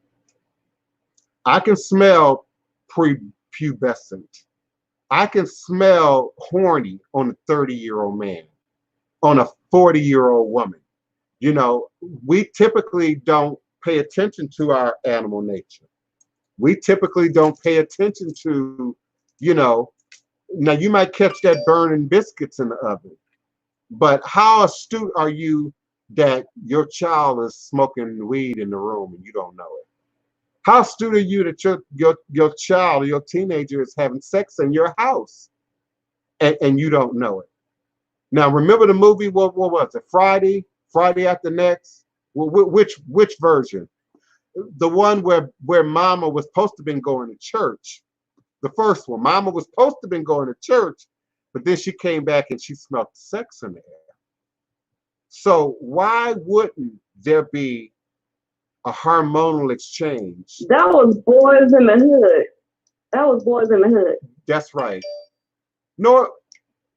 That was Don't Be a Menace to Society while drinking your gin and juice. That was okay. Because yeah. I remember on Boys in the Hood, grandmama came back from church and she smelled it and then she ran up the stairs with a knife. I don't remember that. With a knife? That I don't remember. I remember she smelled Don't in Be the a air Menace. and it was upstairs. Because I remember Don't Be a Menace because they had the picnic and the sex party, you know, and all that other stuff. And Mama, when she came back from church, had on leather. So maybe it was mocking Boys in the Hood, because Boys in the Hood came out first. So maybe gin and juice. Yeah. Don't be what is it? Don't be a menace to society while drinking juice. Yeah, it's a what do you call it? It's a caricature. It's a parody movie of real movies. So 90 seconds. you're describing a real scene, but now y'all done caught me out there. If I probably have seen Boys in the Hood, but I can't remember it from beginning to end. I can't. So you're gonna have a movie based on. Yeah. But Neophyte Vocal Tourist wants to talk about Mrs. Hoodoo and all the epicenter. He likes the New Orleans, but he wants to put a Memphis on the 60 seconds. Okay, say that one more time. Memphis? Neophyte Vocal Tourist says he wants to put a Mrs. Hoodoo on the table. Memphis Hoodoo on the table. Okay. Neophyte Vocal, I never realized till now that you lived in Memphis. You just caught me off guard. You may or may not know that during the post-Hurricane Katrina, many of us, my house family, we were in Memphis for like 3 years. Memphis was one of the most boring cities I've ever lived in. Now listen, it wasn't as bad as Jackson, Mississippi, okay? You know, there was some stores and some places to go and some Rastas and a few dreadlocks in Memphis, but that was it. That was it. And if there was anything deeper than that going on in Memphis, y'all got it well hidden. Y'all got it well tucked away. My house continued. I took in clients at my house when I was in Memphis. I did some initiations while I was in Memphis. I lived in Northeast Memphis. I can't remember the exact neighborhood right now. It may come to me before we end the show. Oh, wow. There's a main street that goes through there. I can't think of the name right now, not without pulling up a map. But I lived in North Memphis. It was grueling. It was grueling. And people don't seem to know or be aware how Hoodoo traveled up river and really created a strong footprint in Memphis. Memphis is known for blues.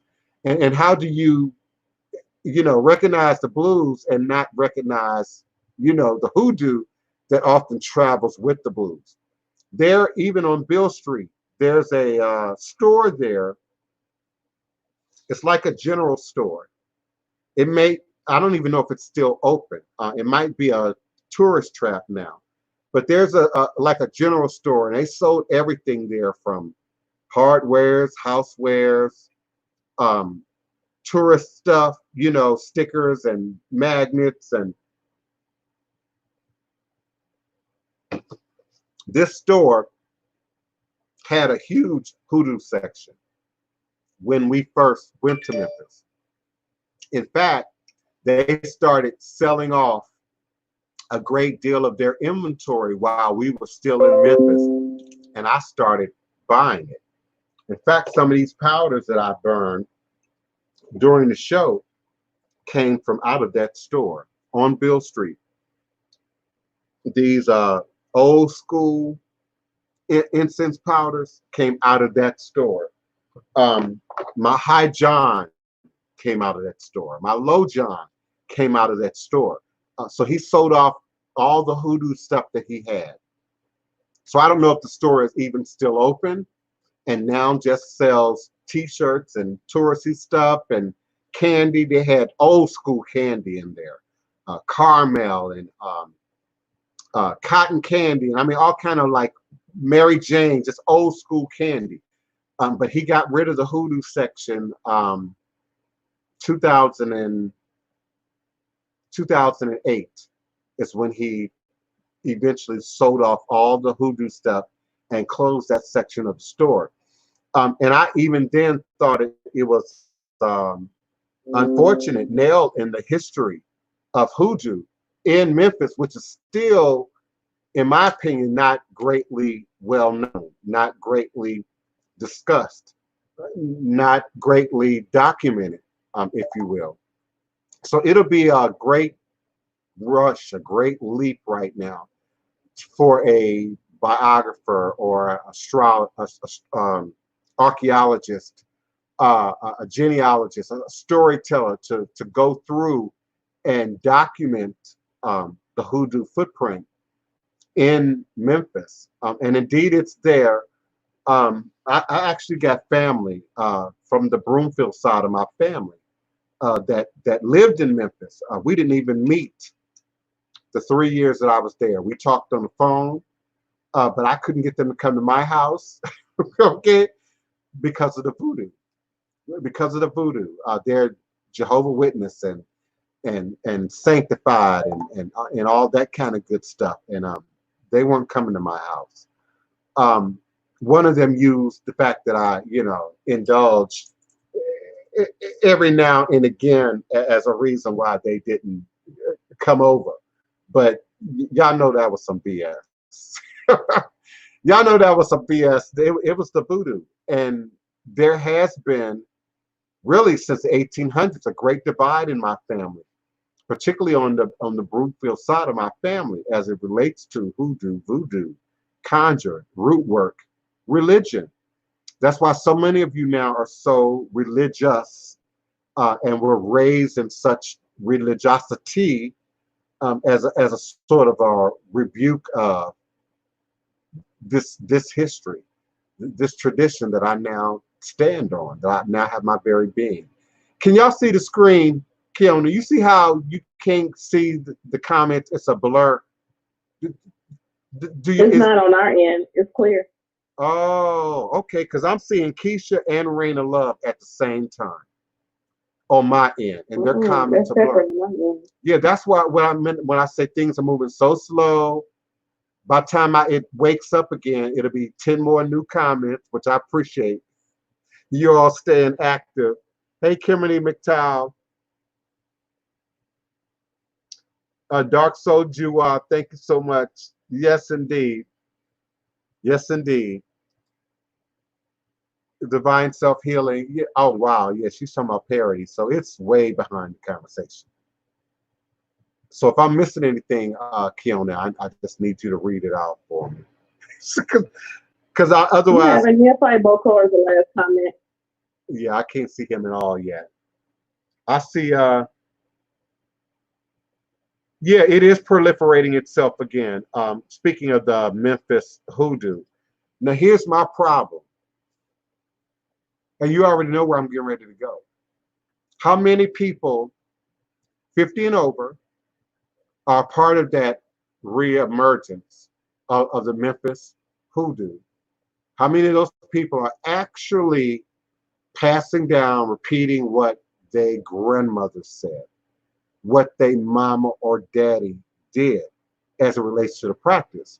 And see, what I hear a lot from a lot of people is, oh, well, it was in my family, but nobody would talk about it. It was in my family, but nobody would discuss it. So how do you know it's in your family if nobody talked about it, if nobody discussed it, if there was no outward demonstrations for? Now, I like to use my own mother's mother as an example. My mother, like Marie Laveau, was a hairdresser, had more than one property, had her hair salon, her beauty salon in her basement with a living room, a sitting room, a dryer room, curling irons, hot, the whole 9 yards. She never discussed hoodoo, but my grandmother didn't go to church either. Now, she would send us to church, but my grandmama didn't go to church either. Now, it was long after she died that I found powders and packets and whatnot in her stuff. And then after I initiated and got training, got experience, the fact that my grandmother had a gold framed, they would take a mirror back in the 60s and put it in the 50s and put it in a frame, a picture frame, either gold, silver, and then put that on your dresser. And then your perfume bottles and whatnot would go on top of that. And then with that, it was a brush, usually of the same color, the same metal, a comb, same material, a hand mirror, same material, and a infuser that you could put perfume in. And now she had one, and all three of her sisters had one. Now, eventually, the youngest sister died in her 30s. So I grew up with just my grandmother and Aunt Chris and Alberta. And they would all had white carpet, all had white furniture, but one had blue and white. One had yellow and gold. Okay. One had copper and a sort of a 9-color palette, of arrangement going on in her house. So it was after they passed that, oh, that's so Oshun. That's so Yemaya. That's so Oya. But that wasn't discussed when they were alive. So I get it. I get it when people say, oh, well, it's in my family, but nobody talked about it. But if nobody talked about it, nobody passed it down. If nobody talked about it, what are you drawing from? Now, nobody talked about it, but I was privy to the ritual. I was privy to the New Year's Eve ritual, to the wedding ritual, to the birthday ritual. I was privy to that. I saw that in action, and often that was explained to some degree. Well, we do this out of tradition. We do this because it's always been done. We do this because it's passed down. But there aren't very many families where even that level of discussion is or has been taking place around voodoo. Even the negative conversations on my father's side of the family about voodoo, about Uncle Nephus being hoodooed by a woman in Mississippi who made him go blind and lived out his entire adulthood blind because this woman put hoodoo in his hat. So there has to be some discussion. There has to be some footprint. We can't just say, oh, well, it wasn't talked about, it wasn't discussed, but I got it. And now I need y'all to come and get the reading from me. It don't quite work like that. I know people would like it too, but it don't quite work like that. Oh my goodness. It's so many people, Keona, on the phone lines. If y'all have a question, a comment, or a request, just press the number 1. and I will open your mic and bring you into the conversation. Of course, if you're too late and you're not on the phone lines with me, you can type your question, comment, or request in all capital letters in the YouTube, wherever you're viewing from, and your comment should show up in the StreamYard stream. For some reason right now, Keona, almost everybody in the chat is from YouTube. I don't see no Periscope people, which I normally do, so I wonder if it's some kind of thing going on. I don't Instagram, unless you have a check mark, it ends after 1 hour. You have to restart it after an hour. Yeah, and it's hard to restart it during the show. So I know Instagram ain't on, but and I don't have anything open in like another tab where I could like look at it. But when I look at the chat, all I'm seeing is YouTube. I'm not seeing Facebook. I'm not seeing Periscope. I'm not seeing my EarthCam page. Everybody is watching, commenting, and viewing from YouTube, which is fine if that's where everybody is. To figure out so I can get in there. Yeah, I've got to make you a moderator or give you the password or something. If it will allow two people to be in it at the same time, that would be good. Give me your questions, your comments, your requests, particularly those of you who are on the phone lines. If you're in the chat room, you can follow the link and join me in the chat room. Otherwise, I'm going to move forward. I'm probably going to barbecue something today. Neophyte Boko said he wants to get a reading. He says I would like a reading, but I'm not stressed out about it. I have my cards out. I know he's not reading himself. Ooh, he tripping. Neophyte Bokor, you send me an email. You contact me after the show. Let's figure out what's really going on with you, bruh.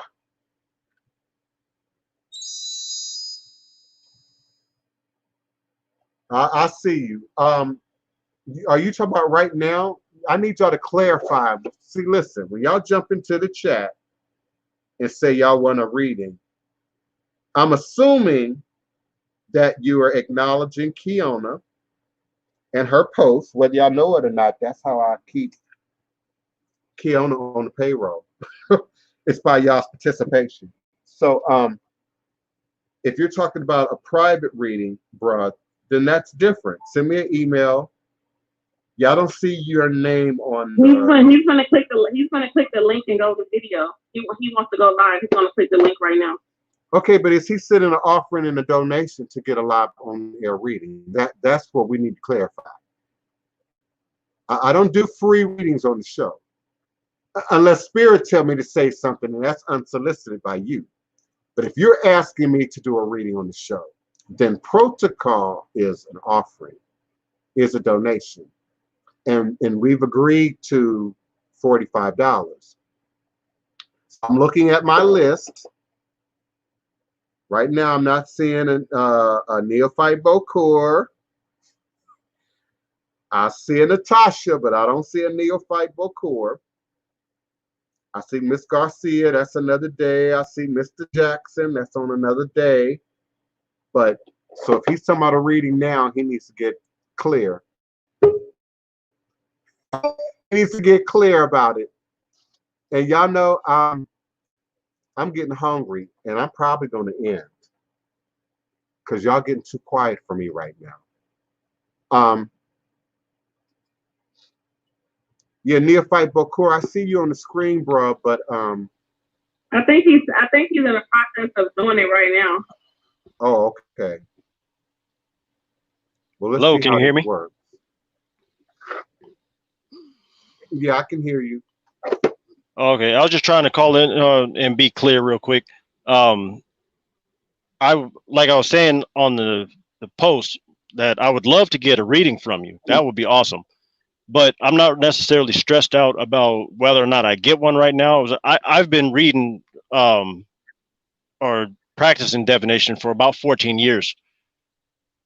So And you have to get to, in order to get to 14 years, you have to actually do the footwork, and that's all I do is footwork out here on the road. This isn't just something I decided to do on a whim.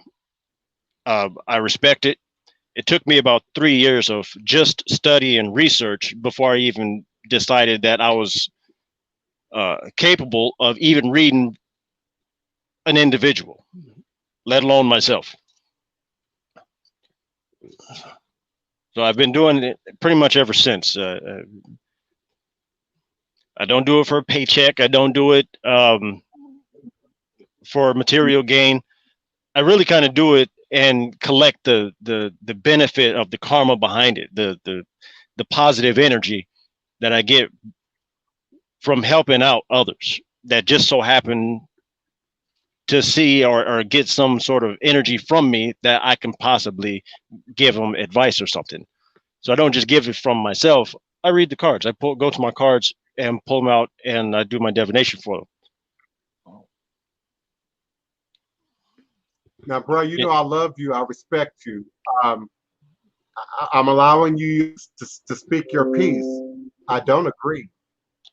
I'm sure. I've come in contact with quite a few people. I cannot make sense of self-taught readers. That's the first thing. Secondly, I find that when people say they are a reader, not necessarily you, but when people say they are a reader, know very little about the tarot system. They're dating from what they think they feel, what they believe emphatically is being said to them. Many of them are operating with oracle cards, which are not tarot, by the way. I can't agree with you more on that. The oracle cards are definitely not tarot cards. I can't agree with you more. But I had to find out that the hard way. I find that many people who pick up reading, not you, I'm speaking about my nephew right now, who has access to me, Keona, has access to some training, and like many, just won't do it. Thinks that he don't need it. Thinks that he's good.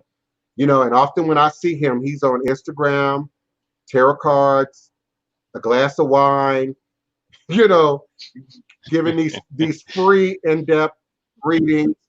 And there's so much spirit attachment associated with the cards that I just don't think most people even can comprehend. And when I look at many untrained readers, I see chaos in their life, whether it's in their private life, their personal life, their love and relationship life, or they can't get their economy together. I also went off when you said, well, this isn't how I make my living. Okay, well there are ministers, that are preachers who say the same thing. I run a church. I'm open on Wednesday night, Sunday night, but during the week I work for the government, or during the week I work in a warehouse. To what degree then are you operating in ministry? Now see, I'm operating in ministry 24 hours a day. Acting is a distraction to ministry. Performance is a distraction to ministry.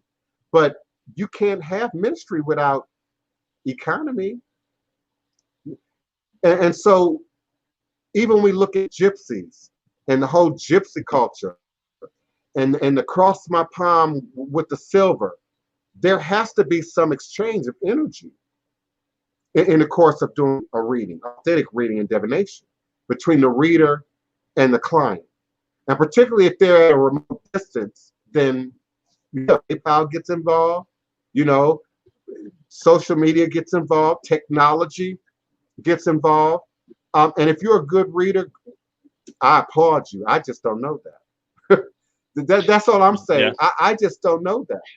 And so somebody who's looking for a job says, well, I ain't been in no school, I ain't got no certificate, I ain't been in, had no real training. Okay, can they get a job? Absolutely. Is there something out there for them to find? Absolutely. I just think that it's rare and it's unusual. And you Yeah. are stepping to the realm of spirit, which is what divination is. There's always some response to that. That always shows up somewhere in your life, and often as a challenge or a problem. I have no social life as a reader, none really. Mm. If I wanted to date, if I wanted to just kick it, I can't. I can't. And I don't know many ministers, evangelists, voodoo practitioners, readers who can, who are absolutely in this, but then can sort of switch on or off or interact what I would call normal, which I hate that word. So is he going to get the reading on the air right now? Did he send a PayPal? No. Mm. And in a way, he clarified that when he said not in a hurry. So when you said I'm not in a hurry, I was already done with the aspect of a reading. And then you added to it. Can you see the smile? Then you added to it. Well, I got my own deck of cards, bro. I'm telling you that's why I started off by saying I love you and I respect you, like we blood. So I'm not about to disrespect you or say nothing shady to you, but if it came to me in an email with that, and I didn't know from Adam, I wouldn't even respond. No, I'd wouldn't even like to get in respond. contact with you off the air so that we can further talk about it. I would like that. I would like that because see listen, but because you brought it to air, you made it public. So I had to respond. I had to make it public. And then the next person gonna want to know, well, how come I can't do that? Then the next person gets on here tomorrow and they already got their table set up. But then again, I'm doing two things. I'm doing two things when I do that. Mainly because I have been doing it for this amount of time. I have noticed that I'm not alone in people actually not going through the proper channels to actually basically get at your level. It's not going to happen, but they're definitely claiming. Well, it's in the name. I mean, essentially, neophyte is I'm a beginner. Neophyte is a beginner student. I'm not there. I've been doing it for a long time, and I couldn't say that I'm at your level. That's disrespectful. That is very disrespectful. Thus, the name neophyte. Bokor would be someone who's uninitiated, but still practices. Okay. Right. I'm a tourist because I travel. And I'm always studying. Hold on. Bokors are not uninitiated. Say it one more time. Not uninitiated. A Bokor is definitely not uninitiated. A Bokor is initiated. And often Bokors are initiated in more than one system, which is what makes them a Bokor. It's the idea of left hand and right hand.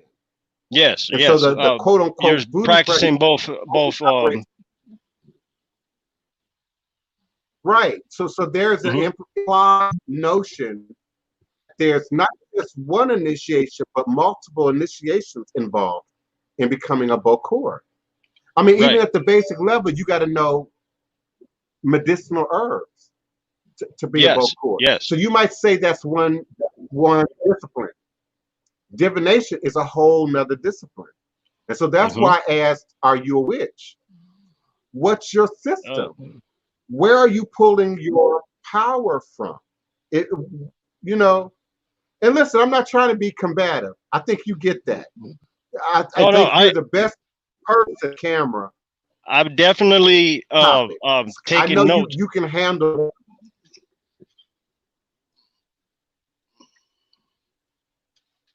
So I never took, just to be honest, I never took your name as anything more than a username. until you said that today. It never would have occurred to me that it was any more real than sexy chocolate, you know, or some other username. I never would have connected the dots. So I hear you. I appreciate you. Okay. I'm here for you still. I'm here for you. And when you're ready to have this conversation off air, we can do that. You already know where I'm coming from. You already be Oh yeah, prepared. yes, exactly. But yeah, I think See, this so is that this is also one of the goes reasons back why I to tune in, is because you come from a light of elder. You come from a space of elder, and there's not, in my opinion, there's not enough.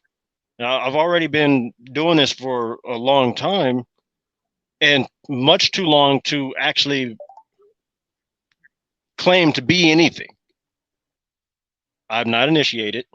I'm kind of going off of my own drawings, my own my whatever draws my spirit, and I go and study it and research it. I take notes. I have my notes. Keep several books so that I can make sure that I actually keep note of what it is that I'm looking into. And I'm always finding something new, especially as I travel across the country. Then I get to go to some of these places of what I'm studying. I get to go through New Orleans and go to some of these places and study what it is that I'm looking at. I go to Memphis and get the chance to study some of the things I'm looking at. I go through different ghost towns and Donner Pass and things of that nature. It's Devil's Backbone, Route 666, that people don't know is actually a place, and research while I'm there, these landmarks and things of that nature. So I'm not just going out here being blind to what energy is out here. You don't just go through New Mexico without actually having to go through some sort of ritual to keep those lost spirits that will attach themselves to you as you pass through those places where wars were fought on their land, and those spirits are still roaming around. And you wonder why you go through there and have bad dreams. and let me be clear. I'm open to everything you just said. I receive all of that, even the name Neophyte Bokur. Where I'm hesitant is you're reading other people, giving them direction.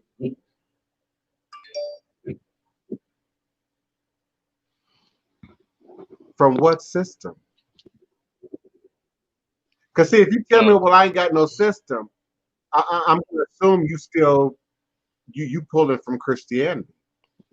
Not Black people, that's what most of us know, whether we actually associated with it any longer or not. Mm-hmm. But if you replace that with something, again, what system are you pulling from? Because see, if you say tarot, well, tarot is Italian. Tarot is just a crutch. It's a crutch for being able to, at its root, is it? Yeah. So what I do, if that's the question that's on the table, so you just cut out right now. Could you repeat that? No, I repeated what you said. I said a crutch, and my response is like more of a tool than a crutch. Yes, yeah, that's a better example of it. For what? Yeah, it's definitely a tool rather than well, the system I would have to draw from depends on the person that I'm reading. If they have a specific system that if they go to church, then that's the system that I'll use. If they're a Christian, I'll use Christian terms that will be prevalent to what they already know. If they're Muslim, then I'll use terms that correspond with their faith. So whoever I'm reading, if they have a system, then I'll do the reading according to what faith they already have. That way I don't make them for one, they're going to be uncomfortable in the first place. They're already afraid. You can already sense and feel the fear coming off of them that they're lost and need some sort of road sign to get them somewhat back on the right path that they should have been on in the first place. Or if their grandparents or ancestors are putting things in their path that they should be paying attention to and they're not. That's what I use. I mean, if it's as far as my system personally, then it would be more of a what's the animism.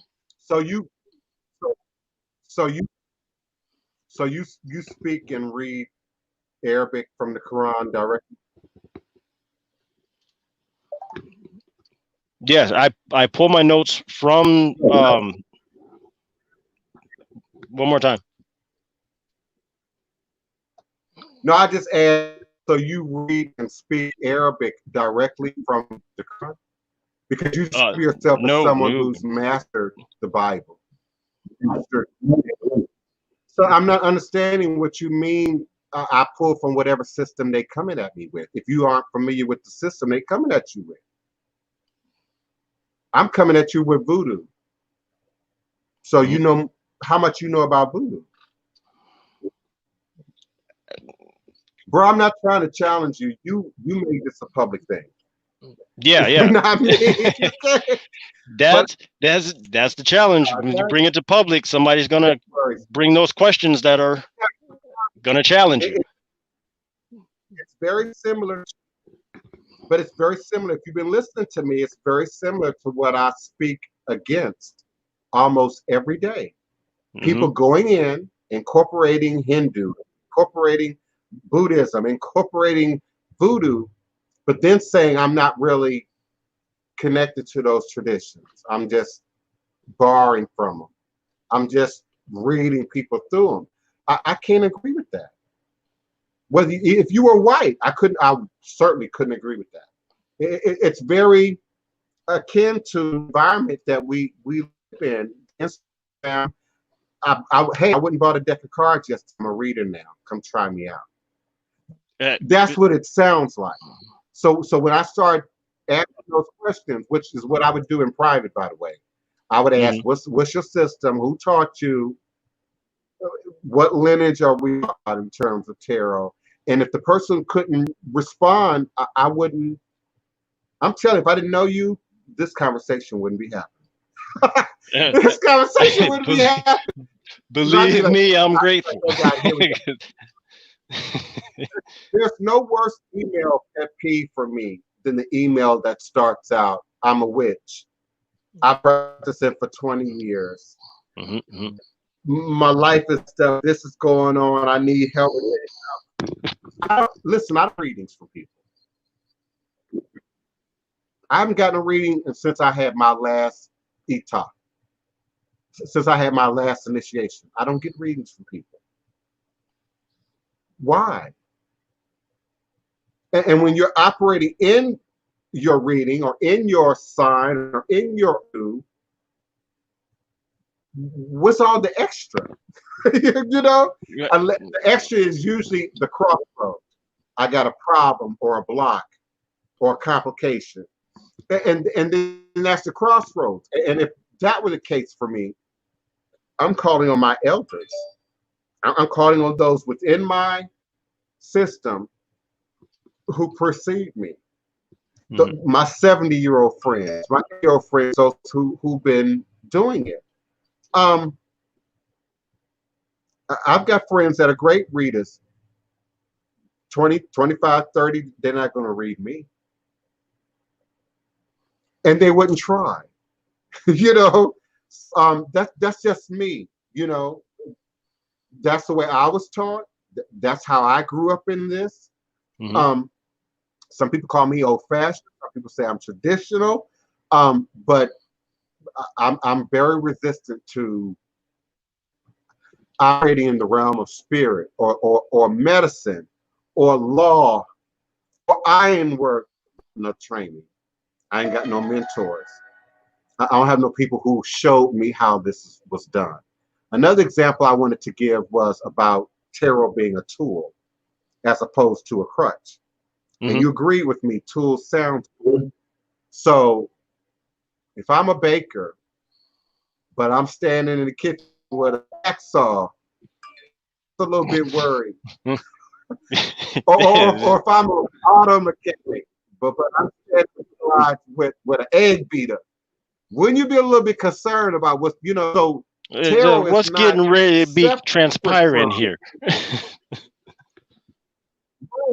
Right. So tarot, ruin, shells, palm nut, they are not separate from the religion or the system that birthed them.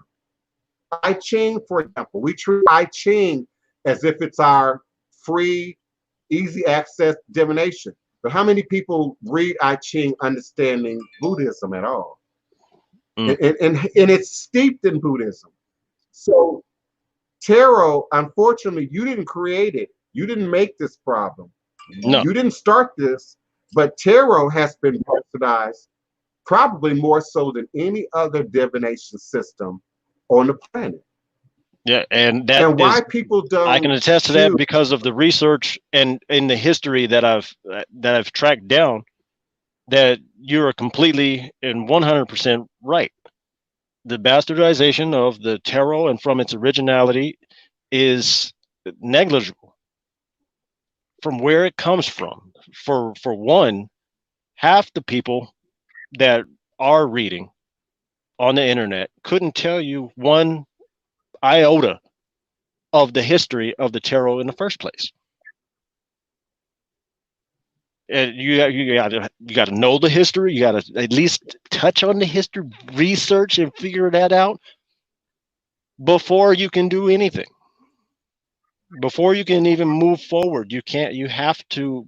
There's at least a half a dozen books that I've gone through, just to figure out, well, where does this originate from?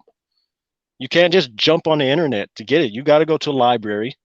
You gotta do the footwork. You gotta find your books. You gotta find the people that have done it before you. That essentially that's what I've been doing. But I'm just saying, I've seen a lot of it. I'm good. I'm telling you, you're saying all the right things. Yeah. It's not by accident. Thing is, I get. Yeah.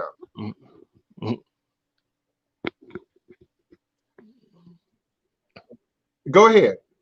Oh, it's just cutting out. I'm out in the middle of nowhere, and there's a storm coming in right now. Oh, there's a storm coming in right now. Where am I at?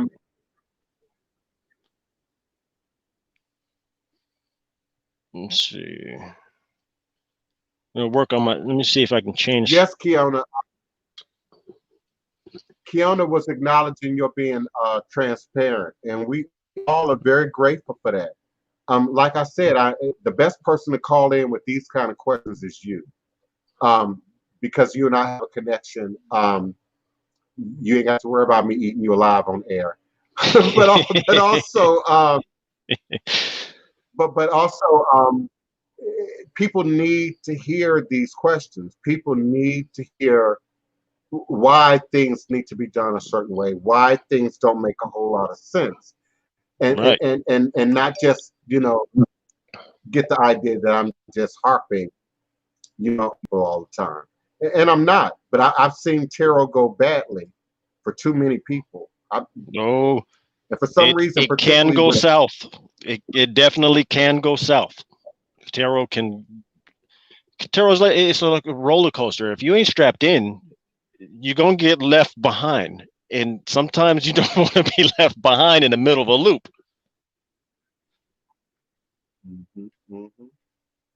Oh yeah. Come on, y'all, now with your question, man, your request. Yeah, if that don't stir up some questions, that I don't know what will.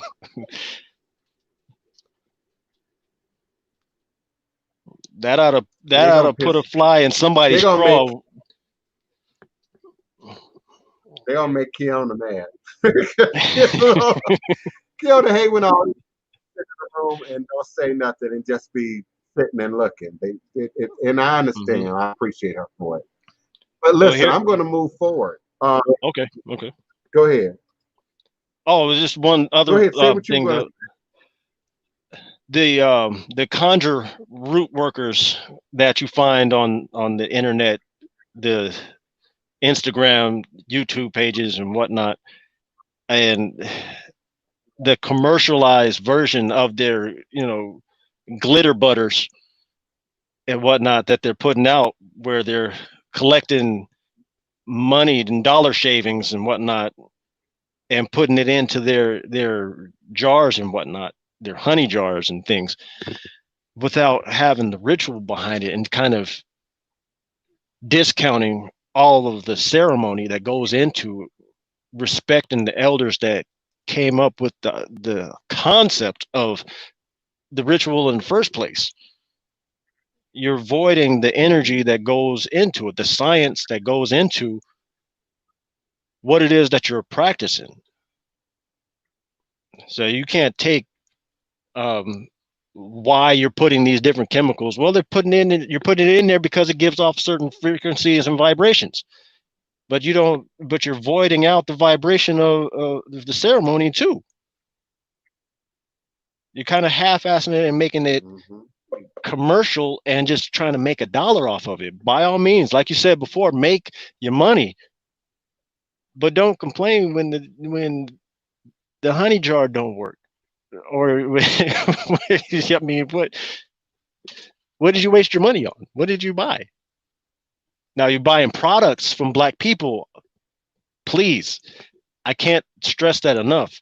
If it's Black people making underwear from hemp, go and pay the top dollar for it. That's what we need. If you're making lotions and things of that nature, buy it in a hurry. But if you're taking away the ritual behind what it is that we're doing, you're messing it up. It ain't gonna bode too well. And they're also inviting in other spirits. Correct. Because there's other people out there. Wait. Yeah. I'm going to end the show. I'm having too many issues with the chat. I see the question mark, but the question that I need to respond to, I can't see. And it's not on me, all of the chats clearly. So please forgive me, Divine Self-Healing. If you can bring that back tomorrow or Monday, say. I certainly appreciate that. I certainly always appreciate time and the love and support you all give by showing up here at high noon U.S. Central Standard Time in the middle of your day, wherever you are in the world, to be a part of Revolutionary Hoodoo, New Orleans Voodoo Secrets and Recipes. I remind you, as always, to be different, be yourself, be extraordinary, be neighborly, even at a distance, be hopeful, be creative, be calm, be good, be present, be still, be kind, be well, be safe, be happy, be grateful, be thankful, be mindful, be prayerful, be inquisitive, be intelligent, be discerning, be wise and erudite, be practical and conscious, be aware, be love, be alert, be careful, be proactive, be available, be peace, be still. And New Orleans, it is personal. It is personal. Wash your hands, social distancing, mask up, NOLA. Coronavirus is still out there. COVID-19 is still out there. Be encouraged, be strong, be phenomenal, be smart, be safe, stay home. Love my New Orleans, love my Louisiana. All is a blessing until next time, y'all. Ashe or Ashe.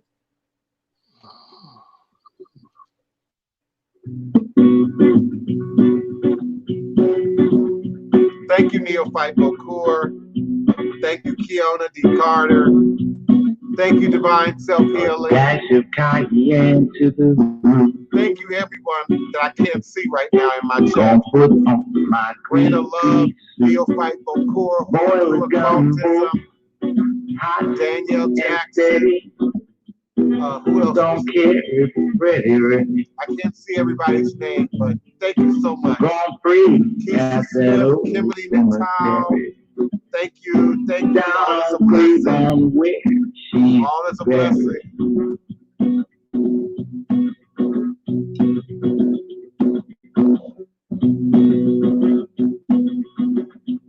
Build a fire on a bayou.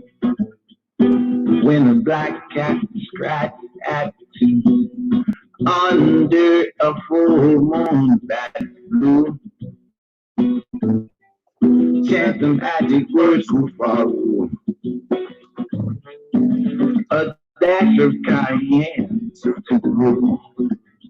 Gonna put on my grease.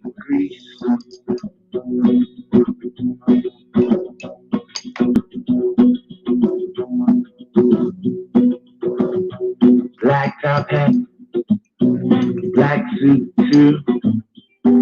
Single ride that moves this through. I'm gonna get them balls out the graveyard for you. Can't see my eyes like shades do. A dash of cayenne to the roof. Gonna put on my grease. Yeah.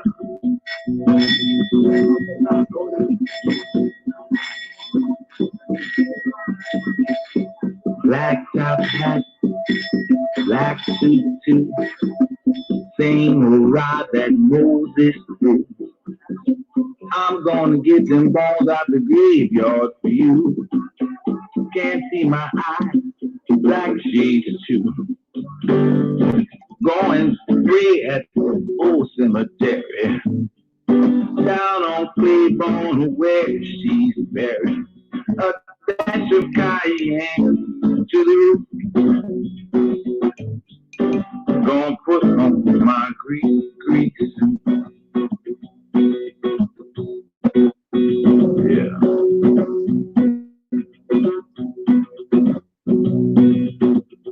Black top hat, black suit too. Same old rock that Moses through. I'm gonna hit them balls out the graveyard for you. Can't see my eyes, black shades too. Gonna pray at that old cemetery. Down on Claiborne where she's buried. A dash of cayenne to the roof. Gonna put on my grease.